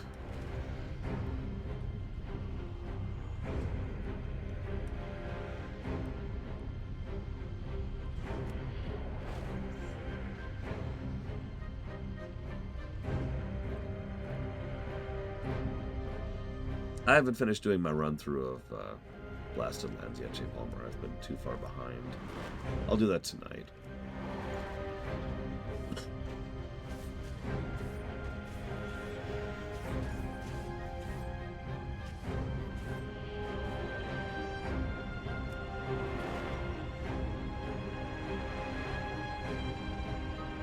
Overall, I'd say it was alright. Fairly typical kata, but that still makes it good. Let's pull some boots while we're here. Hey, Gorlop. Gorlop can't move.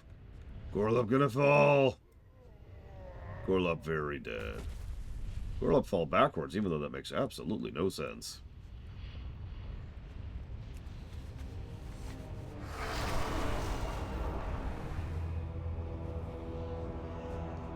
I will admit I have a quiet hatred for all of the boot spiders. Boot spiders! Ah! A quiet hatred. Don't think about it too much. For all of the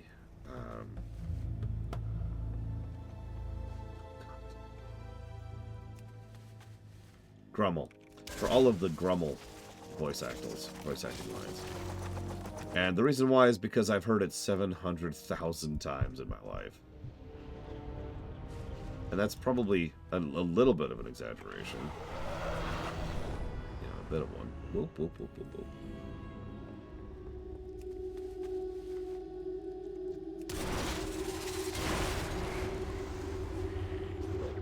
Ow, man. XU! XU! He hexed me as he died. Also, language. This is a PG channel, thank you. Bastard. I can't move. No! Get the wargs away from me. Yeah, maybe take better care of your dogs. Just for future reference. Can you hear me? Listen, we just, yeah. I just... Not only did you pull off the executions, you made them look like accidents. Right human for this undercover work. Good job, soldier. Yes, I am the right human for the job.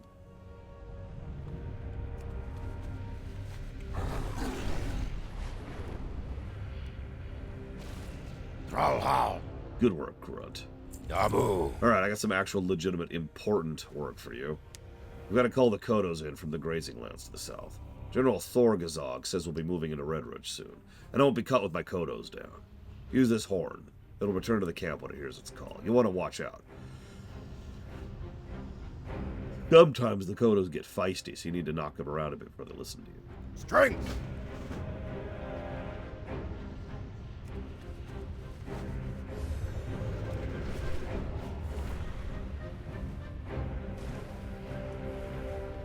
I mean, they're well acted, but like, oh my god.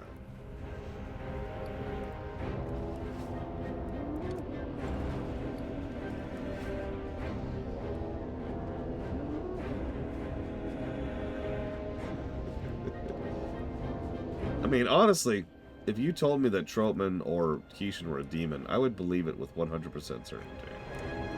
Oh no. I was just thinking the same thing. What are these things grazing on exactly? Like ashen weeds? Nothing grows in the burning steppes.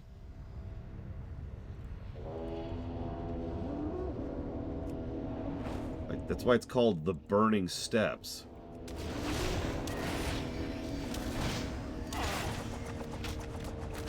You know, ballad, Claude. I actually like the idea that, like in our Warcraft, we could make that a minor plot point of the Dark Horde, is that someone somewhere has been shipping in food to them for a while, or maybe they've been robbing nearby camps of their food for years, just to stay, you know, just to keep fed, right?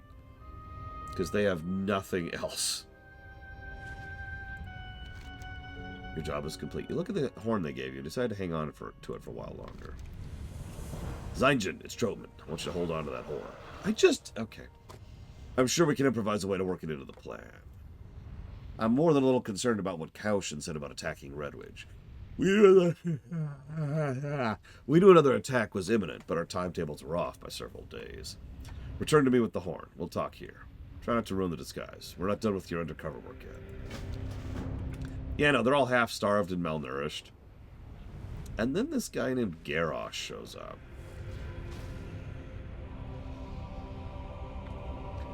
Now, for those of you who don't understand the significance of that, in canon, Garrosh actually did recruit most of the Blackrock orcs of the Blackrock Spire. The survivors, anyways. So... What can I do for you? Welcome back, soldier. Light bless you. I didn't count on obtaining an item like this. I will change your plans accordingly. For the Alliance.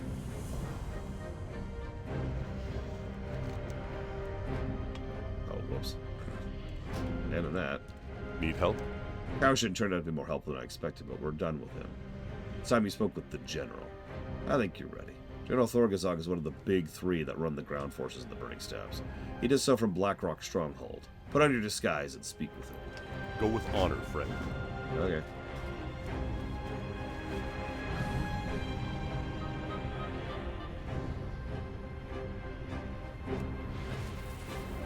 Exactly, Magister. You're getting it. I mean, again, Garrosh is a marauder. Straight up.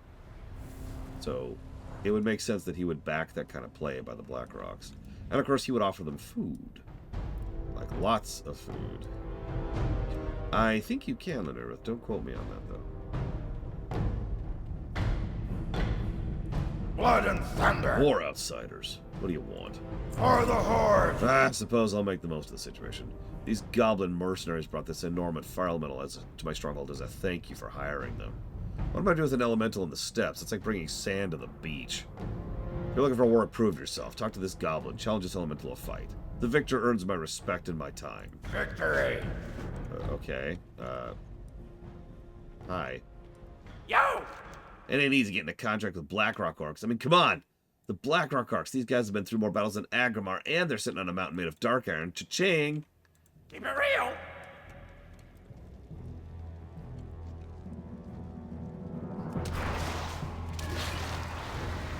Okay, well, that was that. Strength and honor! I had a feeling you'd be the one returning to me. I like your style. For the Horde! I've been looking for a good, strong soldier like you. I need someone to keep the troops in line. Outside of the stronghold, you'll find orcs, ogres, and trolls preparing for the assault on Red Ridge. My sergeants keep them in line, but I'd like you to assist them. Take this cudgel, discipline a few of the soldiers. I don't care if they're misbehaving or standing perfectly in line. I want them beaten, focused, battle-hardened, and obedient. Farewell! Yeah, in case you missed that, he doesn't actually care if you're punishing people for doing anything wrong or not, as long as people are being punished. I'm pretty sure I've worked at that job. Troutman here, sounds like you've earned his trust, and he's assigned you discipline duty. This is fortunate. I need you to find his sergeants out on Wolfback outside of the hold. Use the cudgel on them several times until they die. You'll have to act fast, because once they realize you're not one of them, they can unmask you. Okay. Hey, what's up?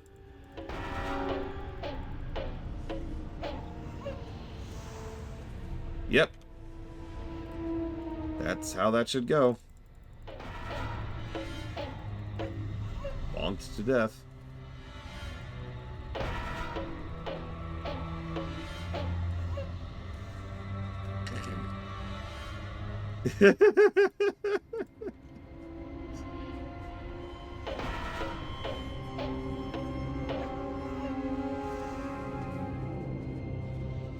Not even the fun kind of bonking. So, without the sergeants, he'll be hard-pressed to getting his troops ready for battle. Already the dominoes are beginning to fall. We don't have further strategic need for him or the ground troops. We must continue next phase. When you're finished there, return to us. Okay. Let's see, is anyone not standing in line? Oh my god, they're all standing perfectly in formation. Well, I was told to torch you people, so Come get the voodoo. I'm gonna do that. Sorry about this. Sorry about this. My bad. My bad. Sorry. Sorry.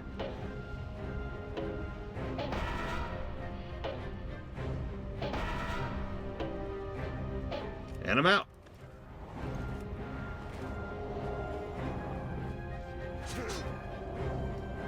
Not quite fast enough, I'm afraid.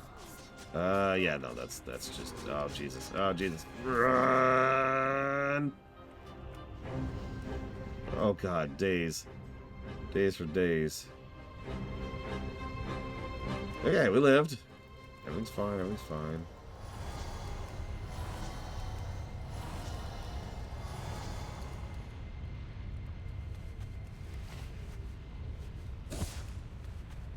Listen, Asmiristar, I hate to bug you, but you've got a little bit of sand on your boots.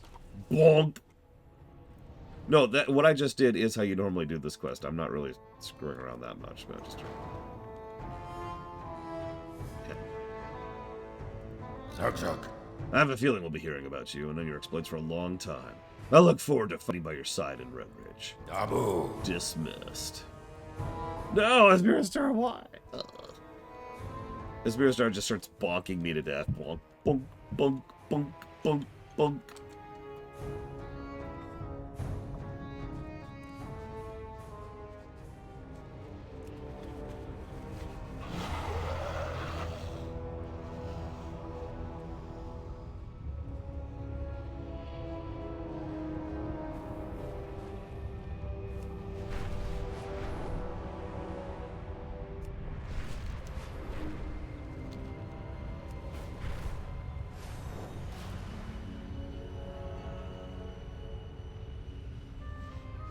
Greetings. You alright? You did a good job out there. Pack up your things. We're moving out. Okay. Did we just get here? Light bless you. Our work here in Chisel Grip is done. Mostly thanks to you. We're moving on to Morgan's Vigil now. Our intel indicates Morgan's Vigil has been vacated, as most of its inhabitants have moved into Blackrock Mountain. It should serve as sufficient base of operations. For the Alliance. Well, let's do it. Wait. That is, one hell of an exercise wheel.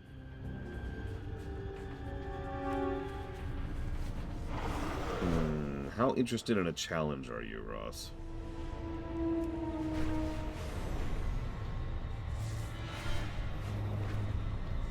Like, what type of playthrough you're doing?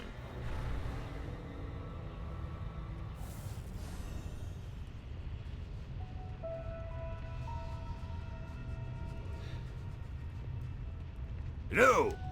You've arrived, and just in time for the friendship ceremony. He looks wistfully over his shoulder at the ogre head. Wiki.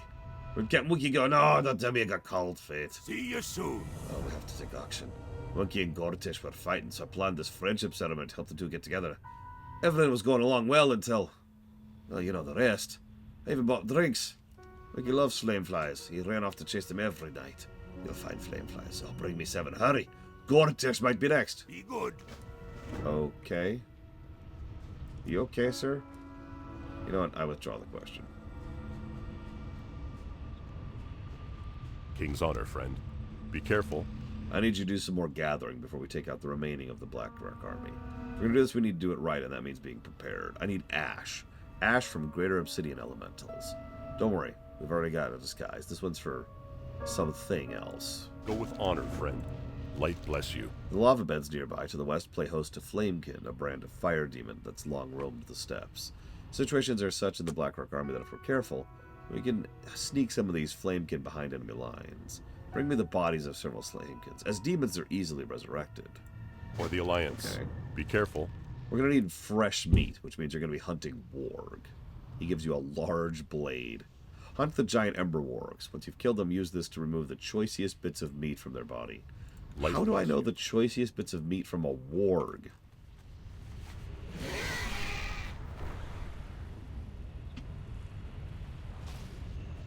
Okay, whatever. So I'm thinking... for a normal playthrough, do Locke, Cyan, Celeste, and Gao.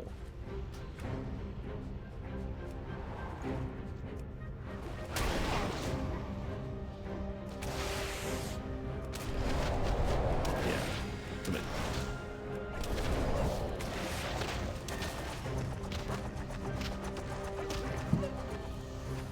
They really do, Cloden.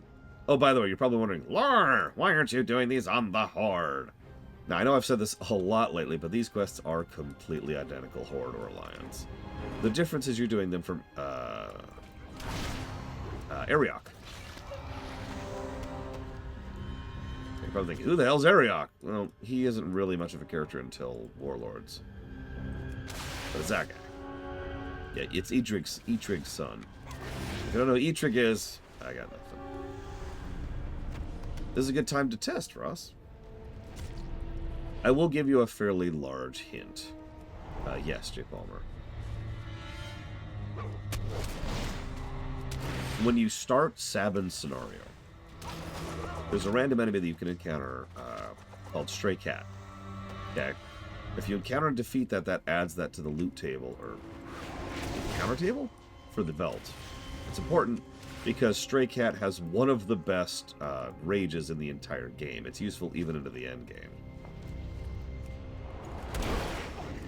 Now, that's obviously just a basic thing you can get. That's like your default, but I give you that as a tip to start using Gao. There's plenty of other really useful and interesting monsters you can take advantage of with Gao. That's kind of the point of Gao.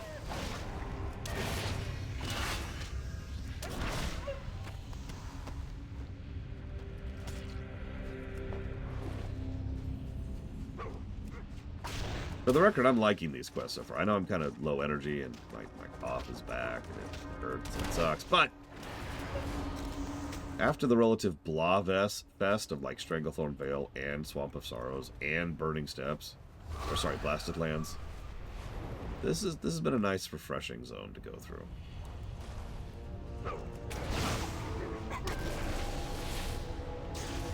Oh yeah, Wind God Gao is absolutely ridiculous. Yes, we're already working with Kishin, Magister. Actually, yes, J. Palmer. It's almost like they were handed to someone else to write. Weird. Notice there, other than the bump, there hasn't been a lot of jokes here. Which is interesting because there will be jokes in this, but not for a minute. And, well, I don't know about you, but I'm probably going to give an individual positive for the scene in which we get jokes at the end of this chain. We'll see. We can debate it when we get there.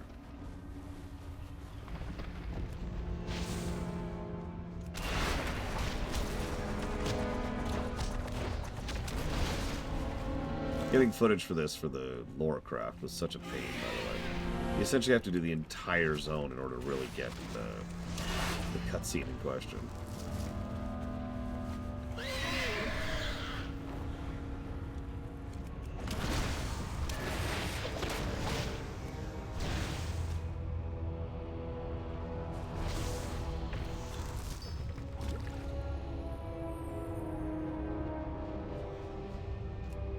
Warcraft? About 4 months.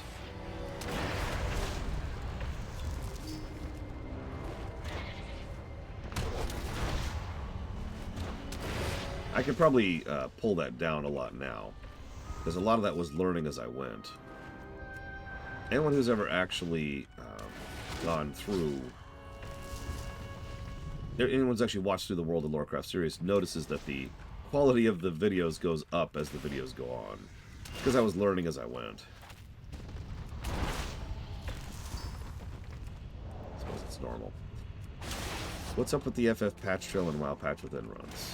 What's the difference to a regular game exactly? Okay, that's a very valid question. But you're extremely dumb, Hitler! Sorry.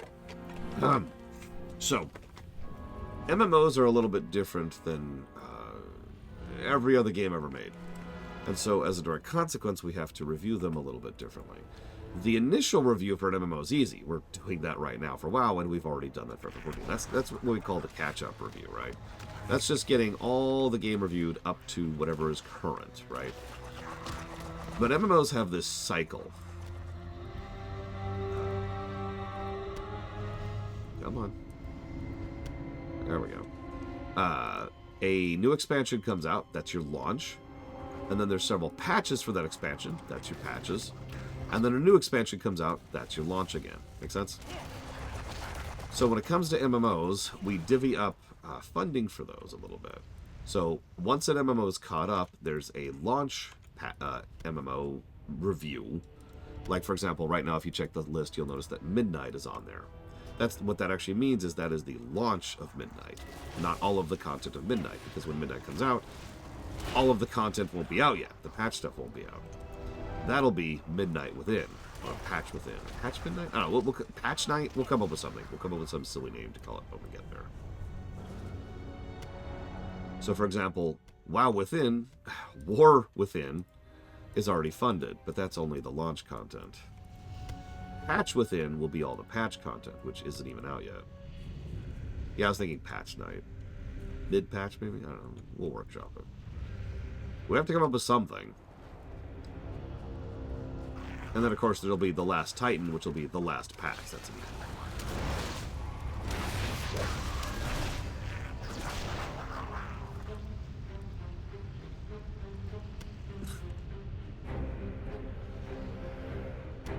I feel like I explained that badly. I apologize. Let me try again. Very, very truncated re-explanation of that. Launch content and patch content is funded separately for MMOs. Boom. There. One sentence.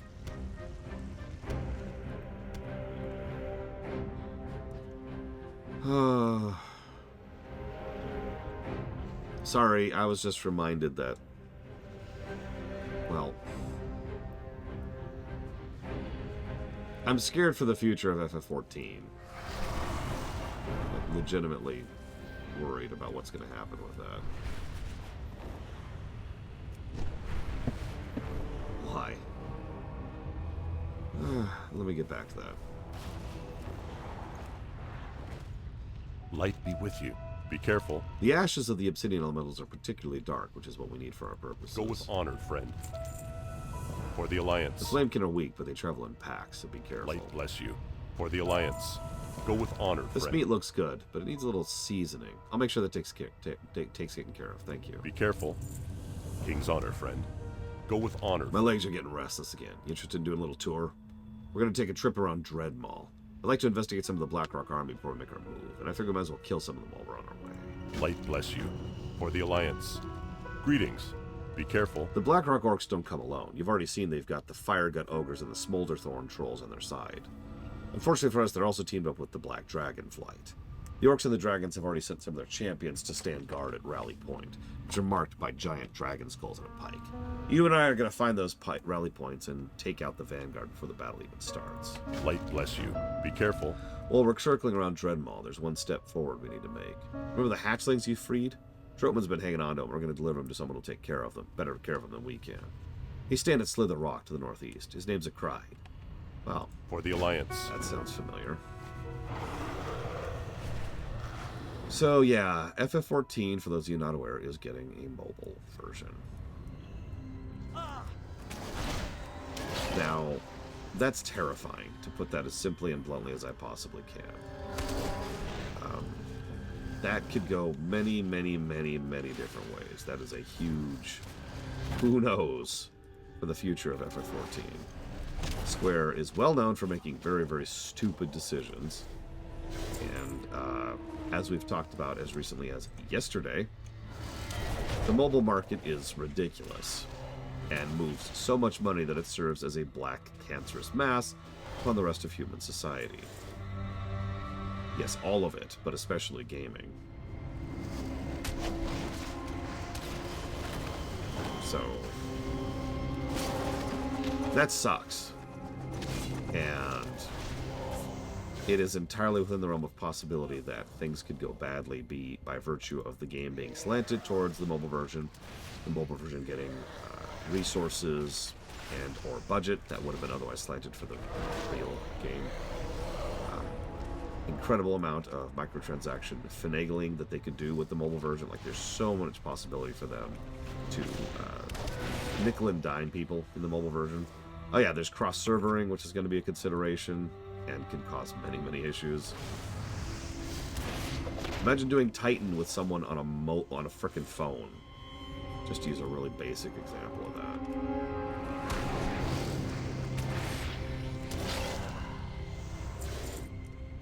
That's an interesting question, Magister. Let me ask you, with legitimate sincerity, do you believe for a millisecond that they will take any money they rip out of people's pockets with the mobile version and then use that to improve the real game?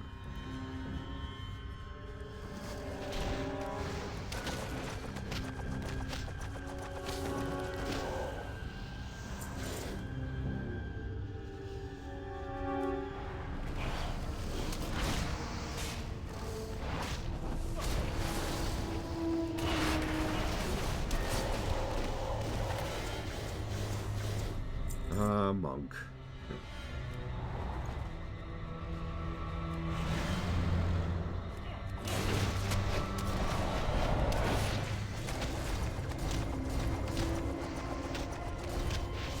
Oh, I've noticed that they've done a fairly large amount of under-the-hood work, or what I would normally call under-the-hood work for the mobile version. Probably because they effectively started it from scratch, so they didn't have the spaghetti code problem.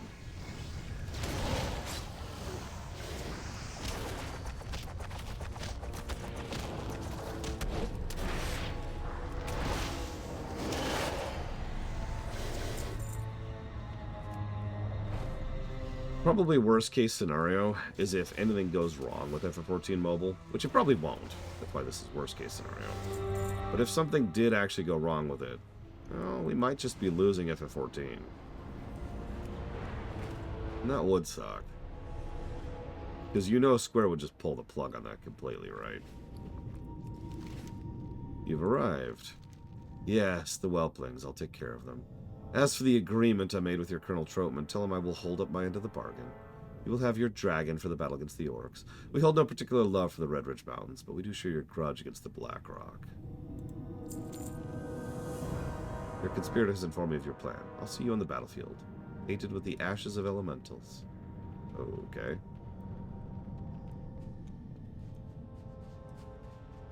Yeah, that's another thing. Think about how much time and resources and development and personnel and money is being funneled into FF14 mobile. Probably with the expectation that it's going to make all that money back because the mobile market is stupid.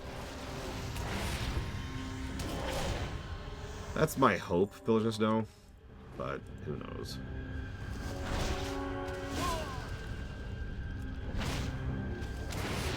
I mean, that is probably exactly what they're thinking, Lunaru. I mean, the logic is so simple.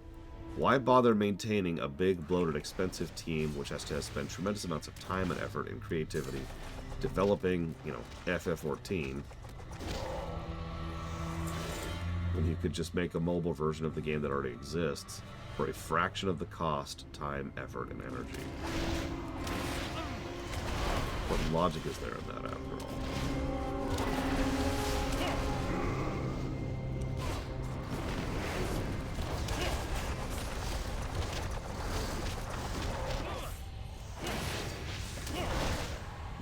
We'll see, Fife.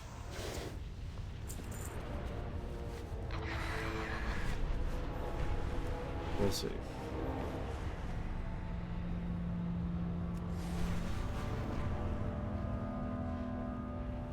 I will admit it's kind of funny in a really, like, I don't know, not funny at all kind of a way. I have never actually been more excited for the future of WoW than right now. And I've never been more worried about the future of FF14 than right now. Hopefully I'm completely wrong on all fronts. Wait. No, wait! No, I take that back.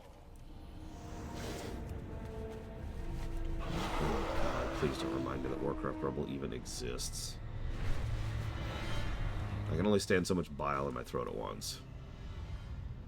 Well met. Go with honor, friend.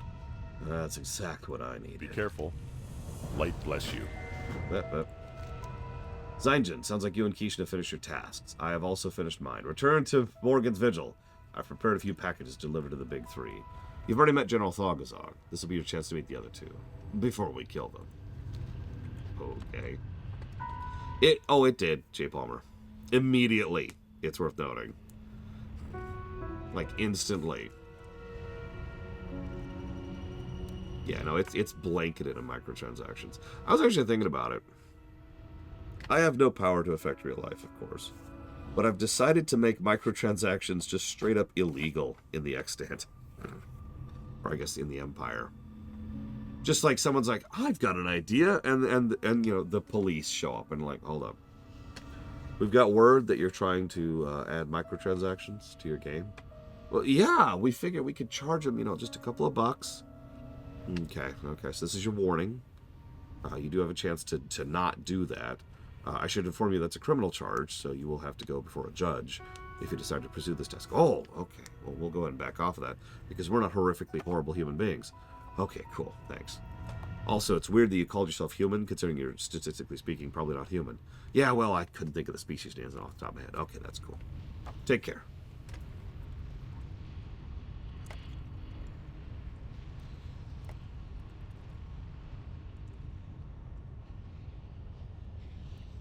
Really, Lineru? That's funny. Did they go to Halo, or did they go to Oblivion? Either way, it's kind of Microsoft if you think about it. The Extant does have humans in them, but they're definitely in the minority.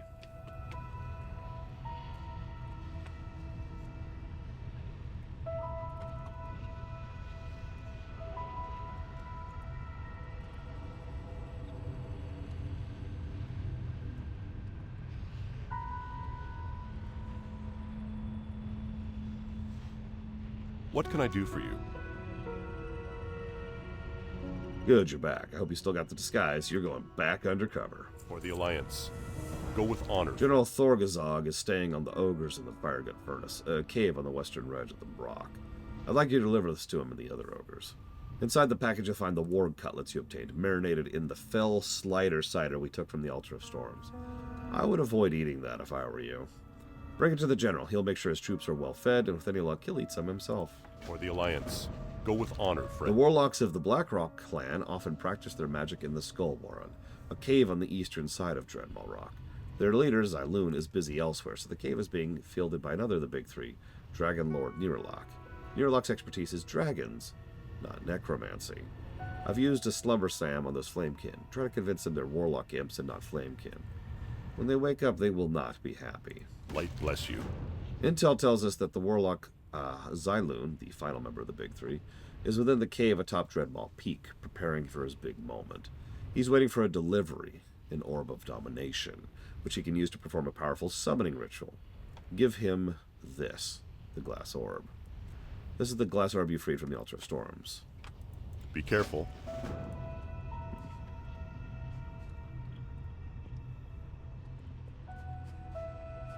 No. Different topics, J. Palmer. Where's my disguise? There it is. So, I actually reported on this when I was covering Halo. Halo and the X-Pass game store, or whatever it was originally called, I don't remember right now, forgive me, was considered one of the first broad-scale approaches and applications of microtransactions. At the time, it was considered a big deal, being able to break traditional logic and just go ahead and release smaller updates piecemeal and allow players to buy the pieces of the expansion they want rather than the entire expansion. Such auspicious beginnings. Mukra! What do you got there, soldier? Strength! Would you look at that? My favorite soldier comes through in the clutch. I'll make sure to get this distributed amongst the ogres. I'll see you in Red Ridge, soldier, for the glory of the Black Rock. Come on, boys, let's eat. My favorite soldier brought enough warg for everyone. You're welcome, sir.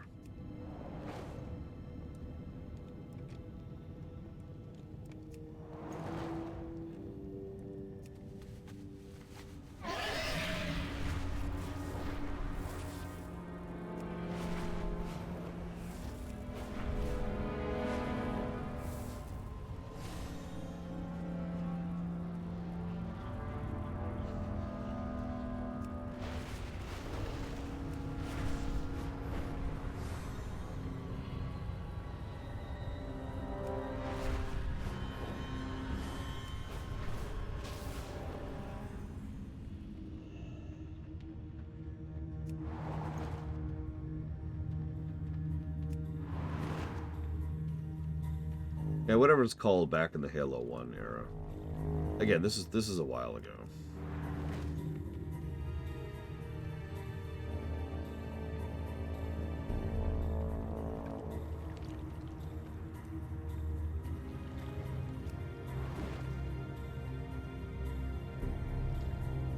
Lotar! What? Strength! What are these? Oh, imps? Pretty sure imps don't just fall asleep in boxes. I'll take your word for it, though. I don't understand any of this warlock crap. Just leave him in the corner. Go with honor. I guess I'll just leave the sleeping imps over there. Are these even imps? Ugh. Don't worry about it. Yes, I do, Ross. It's the big Celeste scene at the beginning of the second half of the game. If you do things a certain way. Following that, I would probably also give it to the train station scene at the end of the haunted train segment in the Sabin scenario. After that, during the ending, the scene with Locke and Celeste. All three of those probably are in the running for the best. Thrall! We don't have time for games, fool. Get out of my sight. For the horde! You're late. Do you know how long I've been waiting for Nergos to deliver this orb? Something strange about this orb. Nah, never mind. Just my nerves talking. Thank you for the delivery. Blood and honor. You know, I'm going to be using this orb to perform a powerful ritual in just a few minutes. Don't tell anyone this. I'll be summoning a Pit Lord. Yep, that's right. They were going to summon a Pit Lord. I love this entire story arc, by the way. Can I just say that? I really do. So we show up, and Keyshawn's there, and he's like, hey, go do these tasks for me. Don't ask questions. And we get a few items. Then we go do a couple other things, fight our way across the area, do a little sabotage as we go. We start to learn bit by bit that the Dark Horde, remember that's the forces we just beat the crap out of in Lobris, which canonically happens after this, are moving our way through this whole area, and it turns out they've got this massive invasion force ready to point at Red Ridge. And thanks to intel, subterfuge, and sabotage, we break apart the entire force. Now, they're not exactly high-end, but if they had managed to actually enter Red Ridge would have been run over, right? So, we make sure that doesn't happen. And right here at the end, we find out that they had one last special, like ringer in their back pocket. They were an ace in the hole, right? They were going to summon a frickin' Pit Lord. And for those of you who don't remember, jokes aside, Pit Lords are extremely high tier. Even a basic Pit Lord is essentially a large-scale elite. The kind of thing that it would take an entire group of forces to be able to take down. So yeah, this was a fairly large-scale threat that we just fought. Need help? And effectively defeated. Because, well... Light bless you. Light be with you. Go with one. Hemp. Meanwhile, on top of Dreadmaw Rock...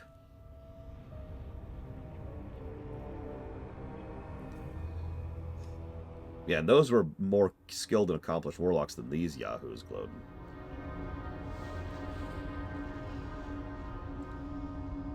Why is he covered in black? We're nearly prepared to start the battle. Thorazog, what's the matter? Why are you covering your butt like that? No reason, it's just something is very wrong with my stomach. I think it's something I ate. Can you still lead the troops? Do you need to promote one of your sergeants? Timon fell from the Pillar of Ash. Othana was eaten by wolves. Gorlop fell in lava. Most of my sergeants were killed in a freak cuddling accident. I see. Well, do the best you can. You're like, why are you all black and smoky? Those imps you had delivered, they woke up and started shooting fireballs and everything. It was chaos. Delivered? What are you even talking about? Were you attacked by Flamekin? Imps, Flamekin, whatever. I don't know, warlock crap. Demons all look the same to me. Besides, I've been busy dealing with other issues. Dozens of my dragons died when those two enemies swept through the front lines. You're both failures, but it doesn't matter. With a Pit Lord, we don't need foot soldiers or dragons. Behold!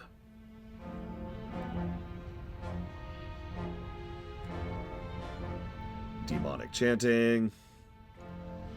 And now to use the quickly use the Orb of Domination before the Pit Lord turns on us. So, remember, we swapped the orb. So...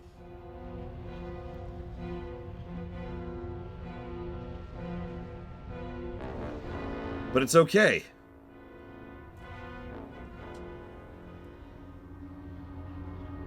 The Pit Lord's loose. We're doomed. Retreat! Everyone run towards those dragons. Run towards the dragons. The dragons will save us. And that's us. We're the dragons.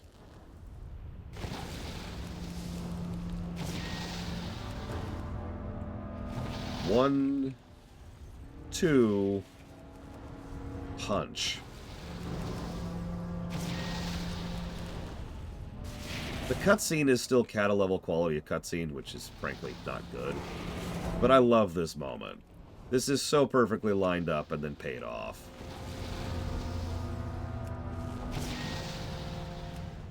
You notice they go out of their way to give us tons and tons of groups of enemies to kill in tight bundles in a quest where we are given a dragon who has a giant AoE fire breath attack.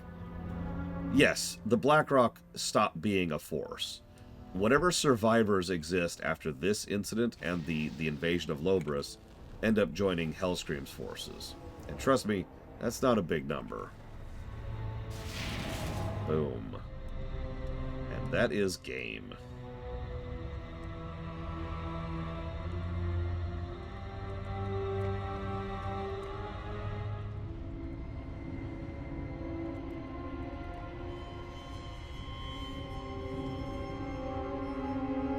You're probably wondering, wait, what's with the dragon? If you remember, we bartered the assistance of a red dragon, gave him a bunch of obsidian. Why are we...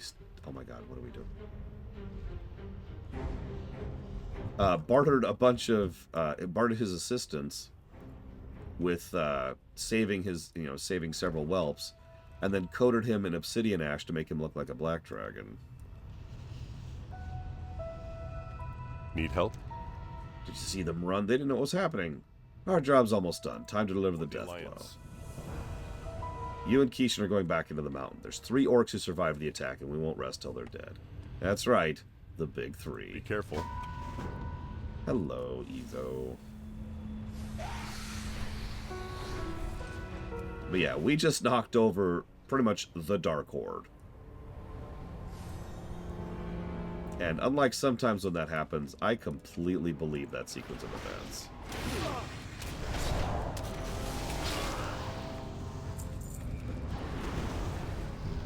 Like, that was well written. I like that. Wow, that hurts. Oh, I'm dead.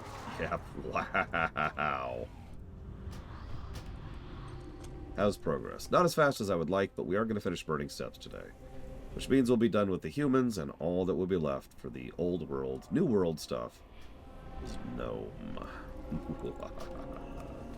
This also means I'll have to jot down my notes on Monk. Spoilers, Monk is really, really good.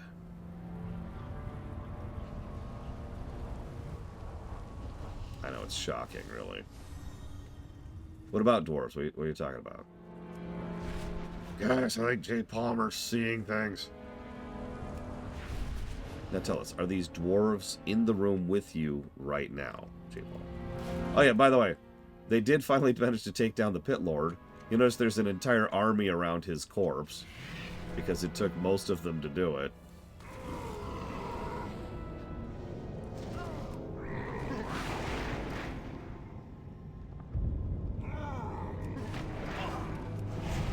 Scooch back here.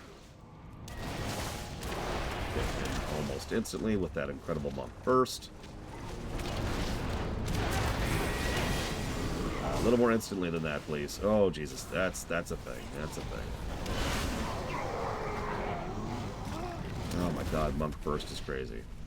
I had to blow every cooldown I had, but they're dead. Ogre good at kill Pit Lord. See, you keep talking about these dwarves, J. Palmer. What are you talking about? It's so strange. Does anyone else feel weird that, like, J. Palmer keeps insisting there's these dwarves that exist? Okay, I'm gonna be real. Grom being able to one-shot Manaroth is stupid. I'm sure it's a great cutscene and blah, blah, blah, but no, that is dumb and always has been.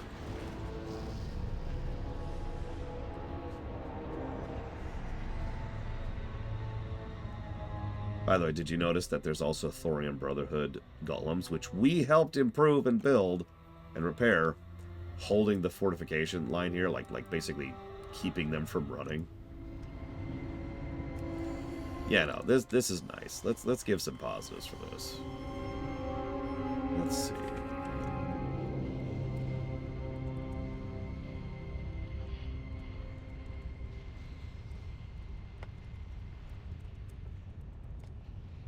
Yeah, Grom killing Manaroth and Warlords actually makes a lot of sense. In fact, it makes so much sense, I'm going to give it several positives when we get there.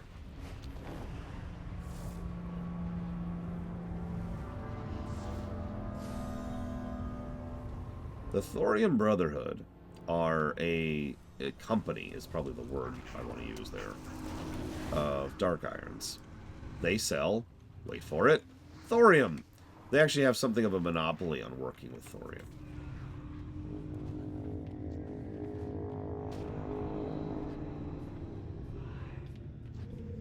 Guild is a good word. Players who want to work with thorium have to work on their Thorium Brotherhood rep in order to be able to gain access to the recipes and stuff. Hi! Oh, hang on, let's try that again. Uh-oh. Okay, time to hit some cooldowns. There we go. Now he's dead. Now to not die. And we're dead. Perfect.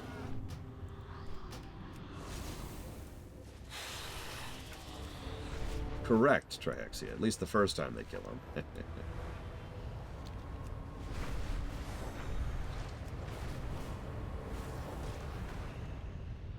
Warlord's opening cinematic is really good. But then again, they all are, so... King's honor, friend. Welcome home, boys. Light bless you. We've toppled a giant today. While the Blackrock Orcs still swarm their spire, that's Lobris, I doubt their plans will take them anywhere near Redridge anytime soon. You and Keishan saw to that. I'd say we were fairly resourceful here. Those warlock supplies we collected certainly came in handy, as did the ash. There were, however, some items left over. Here, take your pick. Thanks. For the Alliance. Oh, let's just turn in. Let's see. Ooh, let's get the boots. Yeah. Now, they never say this outright here, but something that's quietly emphasized during this quest chain is you're probably wondering, hold up. So this quest chain is identical whether you're Horde or Alliance. It's just you're either working for Eitrig's son, Ariok, or Trotman and Keishan. But considering that Trotman is a colonel and Keishan's a war hero, and Eitrig's son is Eitrig's son, Eitrig being one of the highest ranking and most venerated orc advisors in the entire Horde, why did they need to do all this?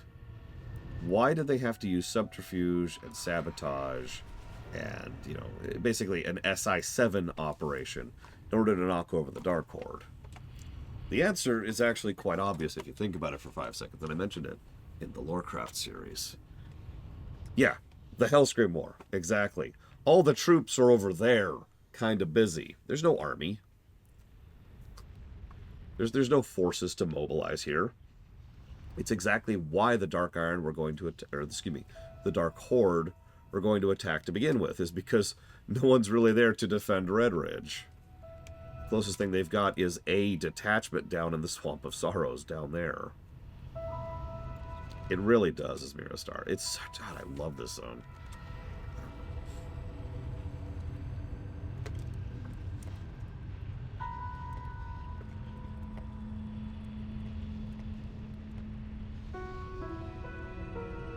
So yeah, good zone. Good thing to end our career of our human on. Many positives.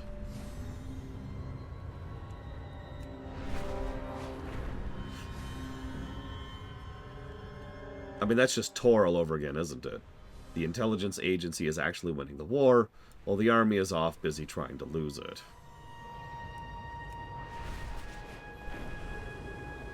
.67, actually, Evo. As you can see, that's my level right now. I'm not giving any visual positives to the Burning Steps. I'm sorry, it didn't even occur to me to ask. I should ask. Forgive me.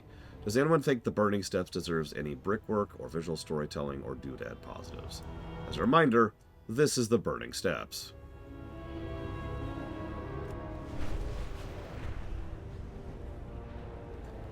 Blizzard is well known for their Badlands biomes. There's like 5 in WoW Vanilla alone, of which this is 1. But, it looks like a decent approach for an Ashen Wasteland. But at the same time, I don't think it really adds to the appearances or enjoyability.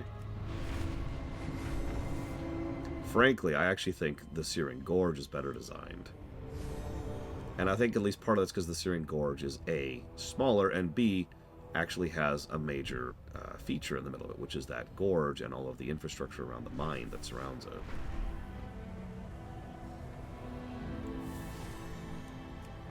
Yeah, exactly, Claude. Like just getting there ahead of me here. Like, we see a lot more of what's going on with the Thoriums, I think? This is the Thorium, right? Yep, Thorium Brotherhood over here. As opposed to Burning Steps, which is just, here's a step that's also on fire. Blackrock Mountain is kind of its own thing. I don't know. Blackrock Mountain's a really boring looking mountain by WoW standards, to be blunt. You can literally tell it's just the terrain being morphed up, right? You can actually see where the textures are being stretched, for God's sakes. The interior, however... We were in there earlier. Let's poke our head back in here.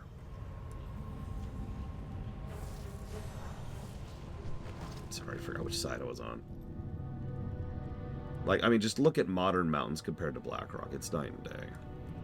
So this is the interior. A little bit updated for Warlords. This platform is new for Warlords, for example.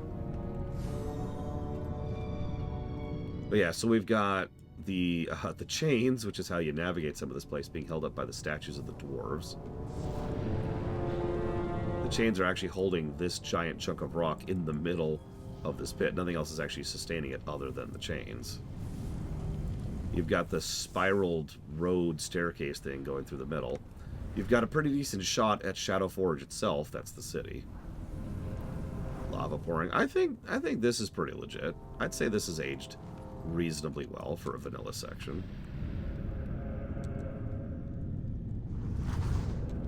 Oh god, me too. Creepy. Although in Warcraft 3 in my case, but same difference.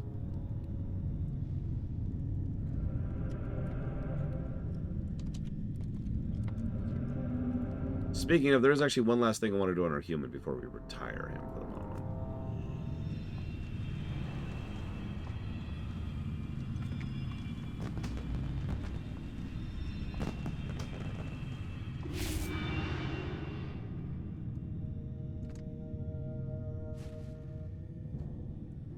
Let's review Stormwind. Let's do this proper like. Let's go to the front entrance. I kind of want to do this after Elwyn, but Elwyn led so smoothly into Westfall and I ran out of time. So we're doing it right now. Oop. Okay, so front gates, negative to story. Alright, next thing. Big ass road walking in the front. I do actually kind of like this. The statues, which are all back into being workable. That's Curdin, Daneth Trollbane, Khadgar, over there on the left, Illyria, on the right, and of course in the back there is Turelion. I just love this. This is actually a quote from Sylvanas. Renowned troll hunter of Quel'Thalas, lead scout and intelligence agent for the Alliance expedition that marched into the Orc homeworld of Draenor. Presumed deceased. Your heart flew as straight as any arrow upon the wind. You were the brightest of our order. You were the most beloved of our kin. Yeah, I noticed that. Nice human architecture thing there. Daneth Trollbane. He's the one we've done the least with of these NPCs. By the way, fun fact, all 5 of these NPCs have been at least major characters at least once over the course of WoW's history. Militia Commander of Stromgarde, Tactical Advisor to General Turelion, Force Commander of the Alliance expedition that marched into Draenor, presumed deceased. By the way, all these people are alive. We honor your memory, nephew, and your sacrifice. Since the founding of our glorious empire, the path of valor has always been drenched with the blood of heroes. Thoris Trollbane, Lord of Stromgarde. Kurdrin Wildhammer. We've actually met him already in BC. Renowned Dragon Fighter, Griffin Master of the Airy Peak. Commander of the Griffin Rider Division attached to the Alliance expedition. Presumed deceased. We will hear Skyree's calls upon the winds. We will hear your hammer thunder into the mountaintops. Ride hard into the hereafter, brother. The halls of our ancestors await you. That's from Falstad. Khadgar. Archmage Khadgar of the Kirin Tor, former apprentice of Medivh, supreme commander of the Alliance expedition. Never did one so selflessly delve into the dark heart of magic and warfare. We wish you well, bold wanderer, wherever you are. Antonidas. Oh yeah, we've already met Daneth by this time, too. And Turelion. Former lieutenant to Lord Anduin Lothar, Knight of the Silver Hand, High General of the expedition. Erasus Tharnobaradar, by blood and honor we serve. You were the right hand of justice and virtue, old friend. Your name will be honored in our halls always. Lord Uther the Lightbringer. So, we've already got some cool stuff walking in. By the way, can I just say the Stormwind is so much better than Orgrimmar. Also, notice this is pretty much just copy-paste to Stratholme right here.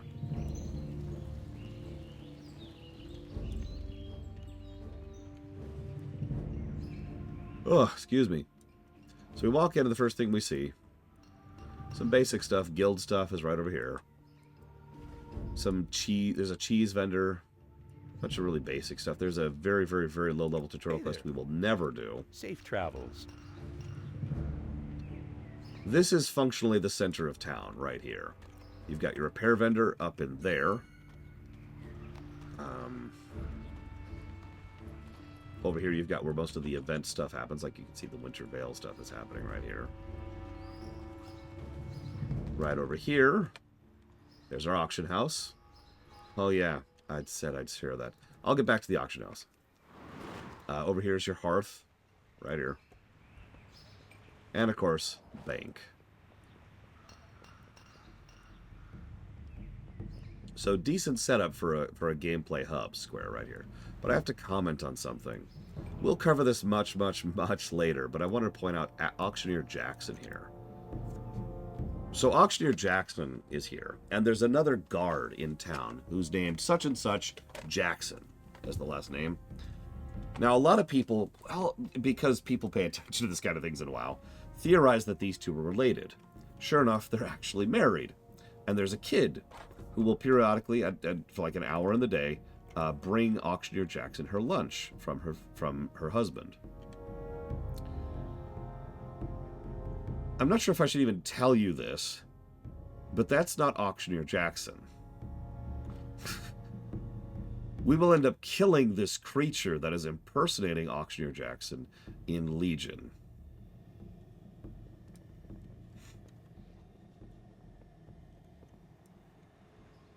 Now, I bring all this up because a lot of people know about killing her. It's a rogue quest in Legion. It's one of the class hall quests. Not a lot of people actually know about the significance of her little backstory or the NPCs who work around her. Yeah. Rogue Order Hall went hard, by the way. I'm just going to say it. Rogue Order Hall is so damn good. So...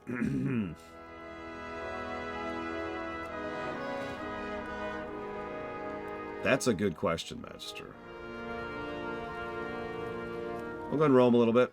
A lot of these vendors are the same as most vendors are on cities, aka completely worthless. We do have our barber right here, though, so that's always nice.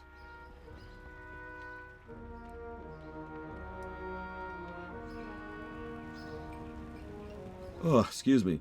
My ears are clogged, so I'm trying to pop them. Great NPC set dressing. Pretty much the exact same NPC set dressing positives that Orgrimmar got. So, like, you know, really, really good usage of that.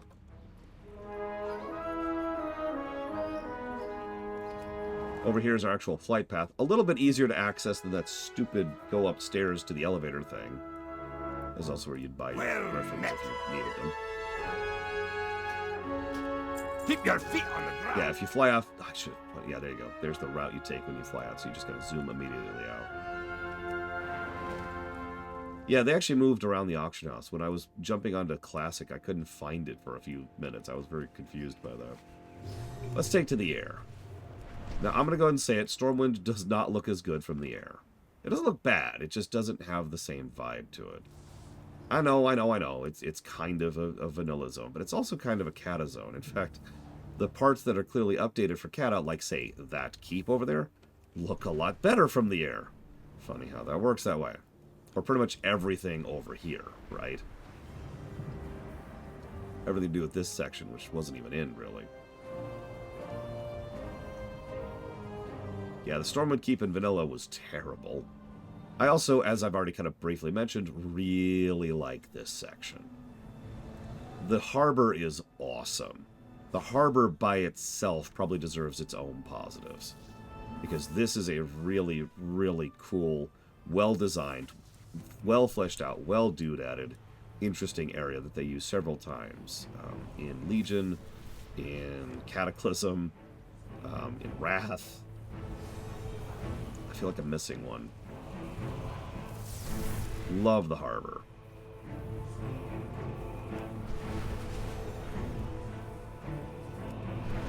I don't remember if it was in BFA, that's why I was hesitating there.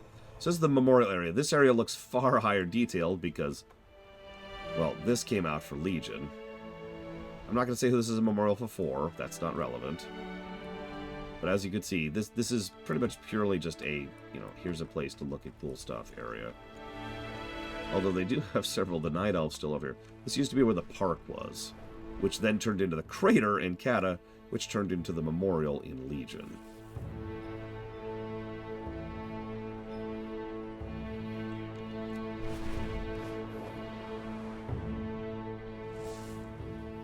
There's the stockades. So yeah, we've got the brown district, the yellow district, the red district, the blue district, and the purple district. You've already kind of seen blue. That's your central district. They call it trade, but eh. Over here, this is mostly just a place for quests and similar related stuff. Although PvPing stuff is all over here. I do like the update to the brickwork here, the literal brickwork of the walkway. You can see that's an update to the vanilla textures on the road there. The Dwarven District, which if you were paying attention is where I keep my Hearthstone, is of course a nice little section. Doesn't look all that different, but it's got a nice layout, and the hearth's right there, bank's right there, auction house is right there, vendors are right here. Very, very good little type. This is like the equivalent of the Taran section over in Orgrimmar. This also leads down here, which is where all the allied stuff is. And of course Chromie, who we've been talking to periodically. We will talk to at least one more time. Oh yeah, definitely some music positives. Stormwind's music is amazeballs. Graveyard. The idea here is that this is where only the really nice, fancy / rich people get buried. So you only see certain types of people buried over here.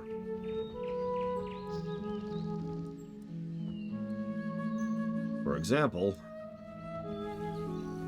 this is where Varian's wife and Anduin's mother is buried. Barren just, a wit as quick as her smile. May the light inherit your warmth, for a world grows cold in your absence.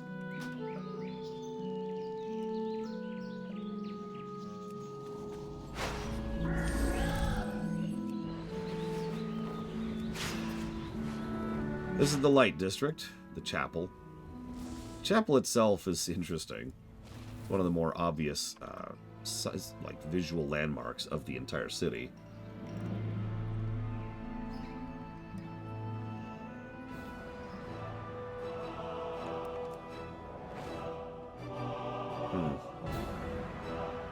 There's someone I was expecting to see here who I don't.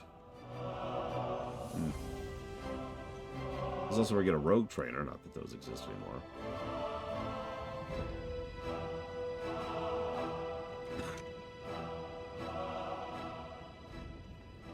I mean, I don't disagree, Huthor.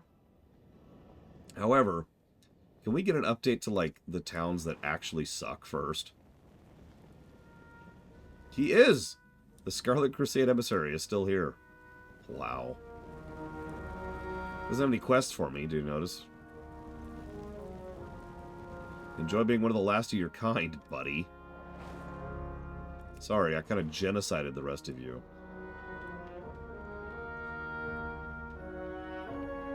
I mean, it didn't, J. Palmer.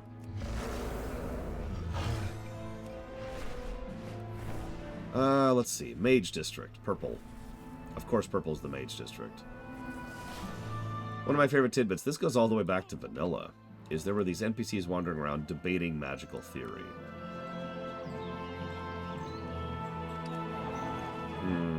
If you're talking about NPCs, that's been in since vanilla. That's not phasing.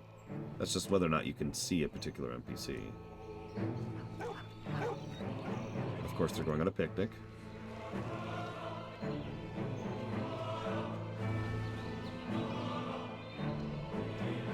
Buildings. I really don't know what you're referencing, J. Palmer. I'm sorry. So check it out. Here's all the master mages. Sorry, junior mages. There's the master's mage.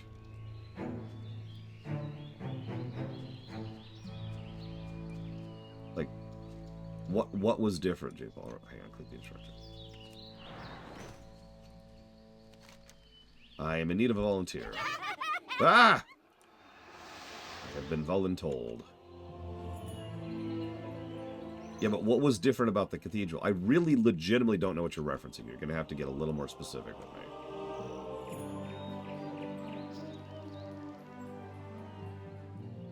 Let's see. Or here, I want to say. Yep. Well, okay, we're just going to have dreadsteeds out here, out in the open. Sure. That might as well be a thing.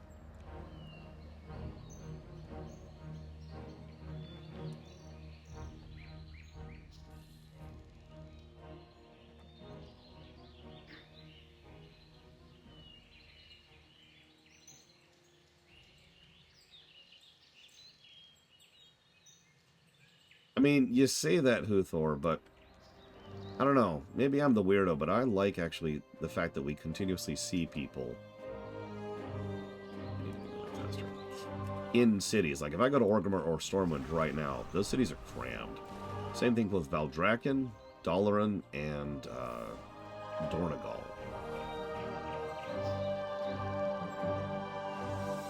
I'm actually turned around now. Where the hell is it? Is it even there anymore? It might not be there anymore.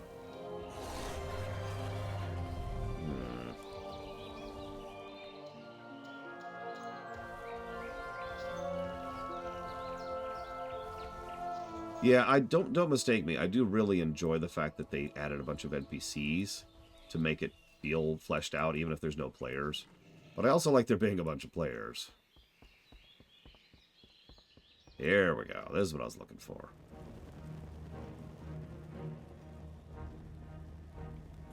So here's where the warlocks were. Are? No, whatever. I don't think there's actually any reason to come down here anymore. But as you can see, the warlocks had to hide. Because, you know, they're warlocks.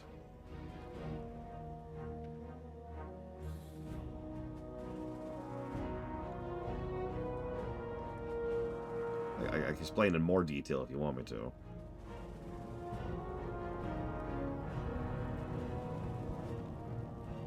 Got a whole crypt down here underneath Stormwind. Yeah, I noticed the Kul Tiran warlock there.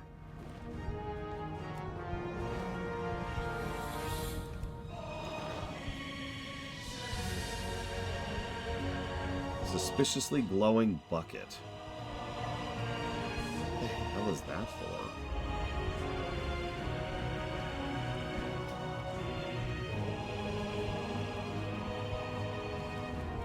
Huh. So this is a story about the green train, the green flame chain, which will be relevant in Legion. I did that on camera. When it was hard. And yes, I'm proud of that. Thank you for asking.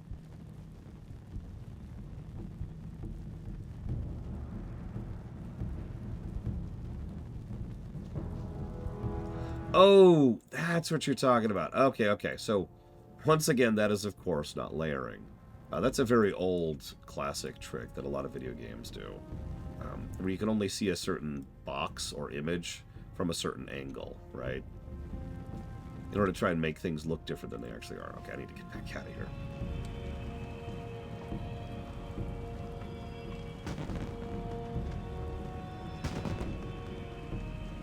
Let's see. Yeah, it's essentially part of the skybox. In fact, I'm wondering if it's even there still, because I haven't looked in a long time. Usually I'm flying in Stormwind nowadays.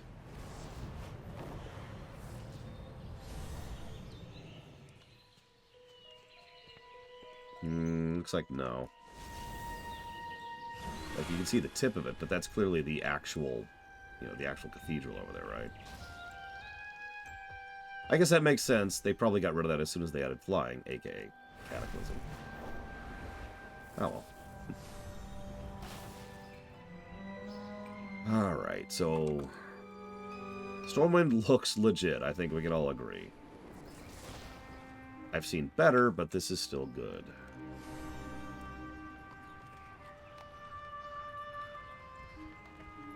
Easily the best city we've had so far.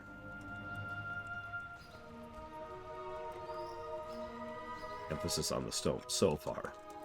We'll surpass it. We'll surpass it. It does feel like a city designed in Warcraft 3. For good and for bad. And I do like the keep. I didn't get to show off the keep yet. And then we'll think about the harbor. So we've actually been in here a couple of times, but to actually show it off proper like. What are you? Hello. Oh, go to Alterac and get me this tiara. See you around. Right.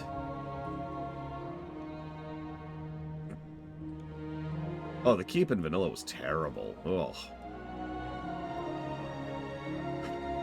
Oh, excuse me, hiccups. Although, if I can be really blunt, I do not like this throne. It's weird. Like, I get that they've got this lion motif, but, like, what? Also, it's this really ostentatious throne, and that's just a bit much for what the Alliance probably should be. Ignore Tyrellian on the throne there. Let's just walk away from that. We've already seen this room several times, because this is where we keep capping our experience, and this is where Illyria is. What news? We do what we must. Interesting. She's currently... That version of her is talking about finding Sylvanas, so that's circa BFA. Yeah, Tyrellian, a lot of us are expecting Tyrellian to go full, you know, antagonist zealot at some point. I'm going to be a little surprised if he doesn't. If he doesn't, it'll be because of his wife. I'm just going to say that right now. Alright, I'm ready, Huthor. I'm ready to give more positives. And over here was a guy we had to kill for, I want to say it was the Defias chain, the end of the Defias chain.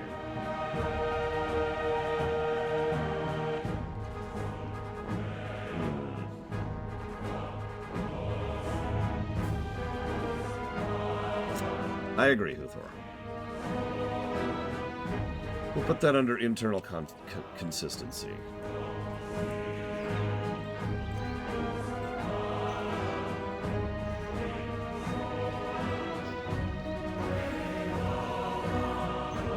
This is true for Orgrimmar, too, if you think about it.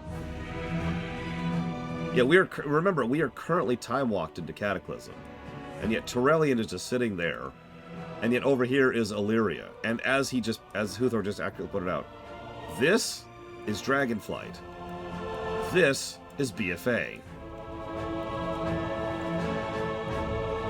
Remember that quest we had to go turn into, like, Eitrig, I think it was? The quest text even said, go talk to Varrock, and it's like, sure thing.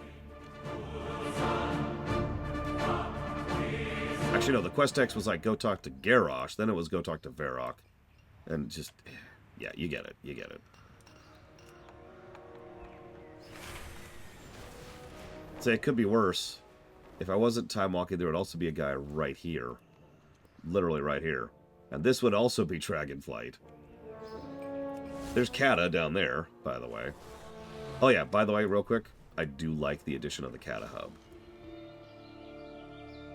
I know that Huthor wants me to spend 7 years going from point A to point B.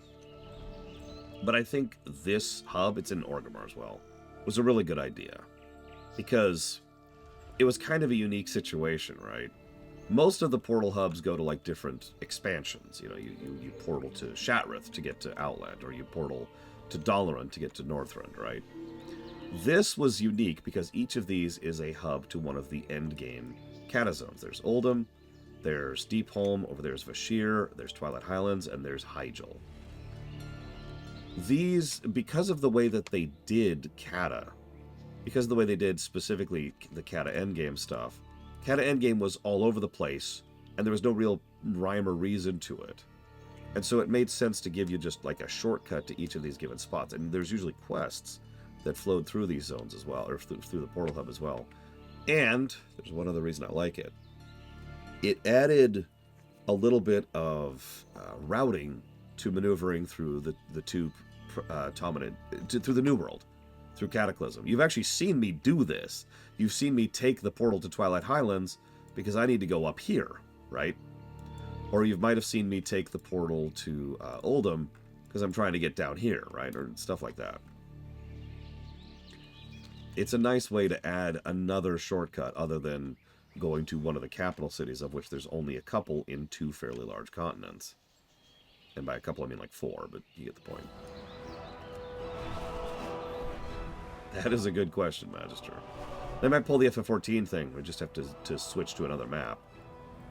You know, like this. Boop, and here's the other side of the world. Boop, you know, something like that. Yes, that is definitely what we've been doing, Lord Aramont. Anyway, Stormwind is a damn good city. It is the best city we've seen so far. Jot down some notes here.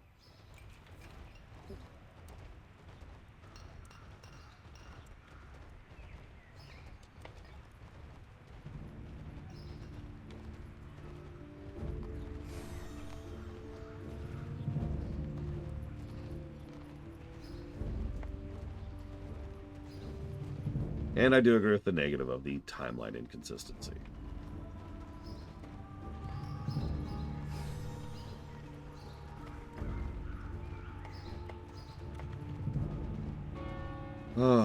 Okay. Let's pick an old boring spot to log. Right here. Old standard. Old standby. Look, Asmiristar. Tomorrow, we're going to roll our gnome, because there are no dwarves. And we're going to go and do the dwarven zones. I'll see you next time.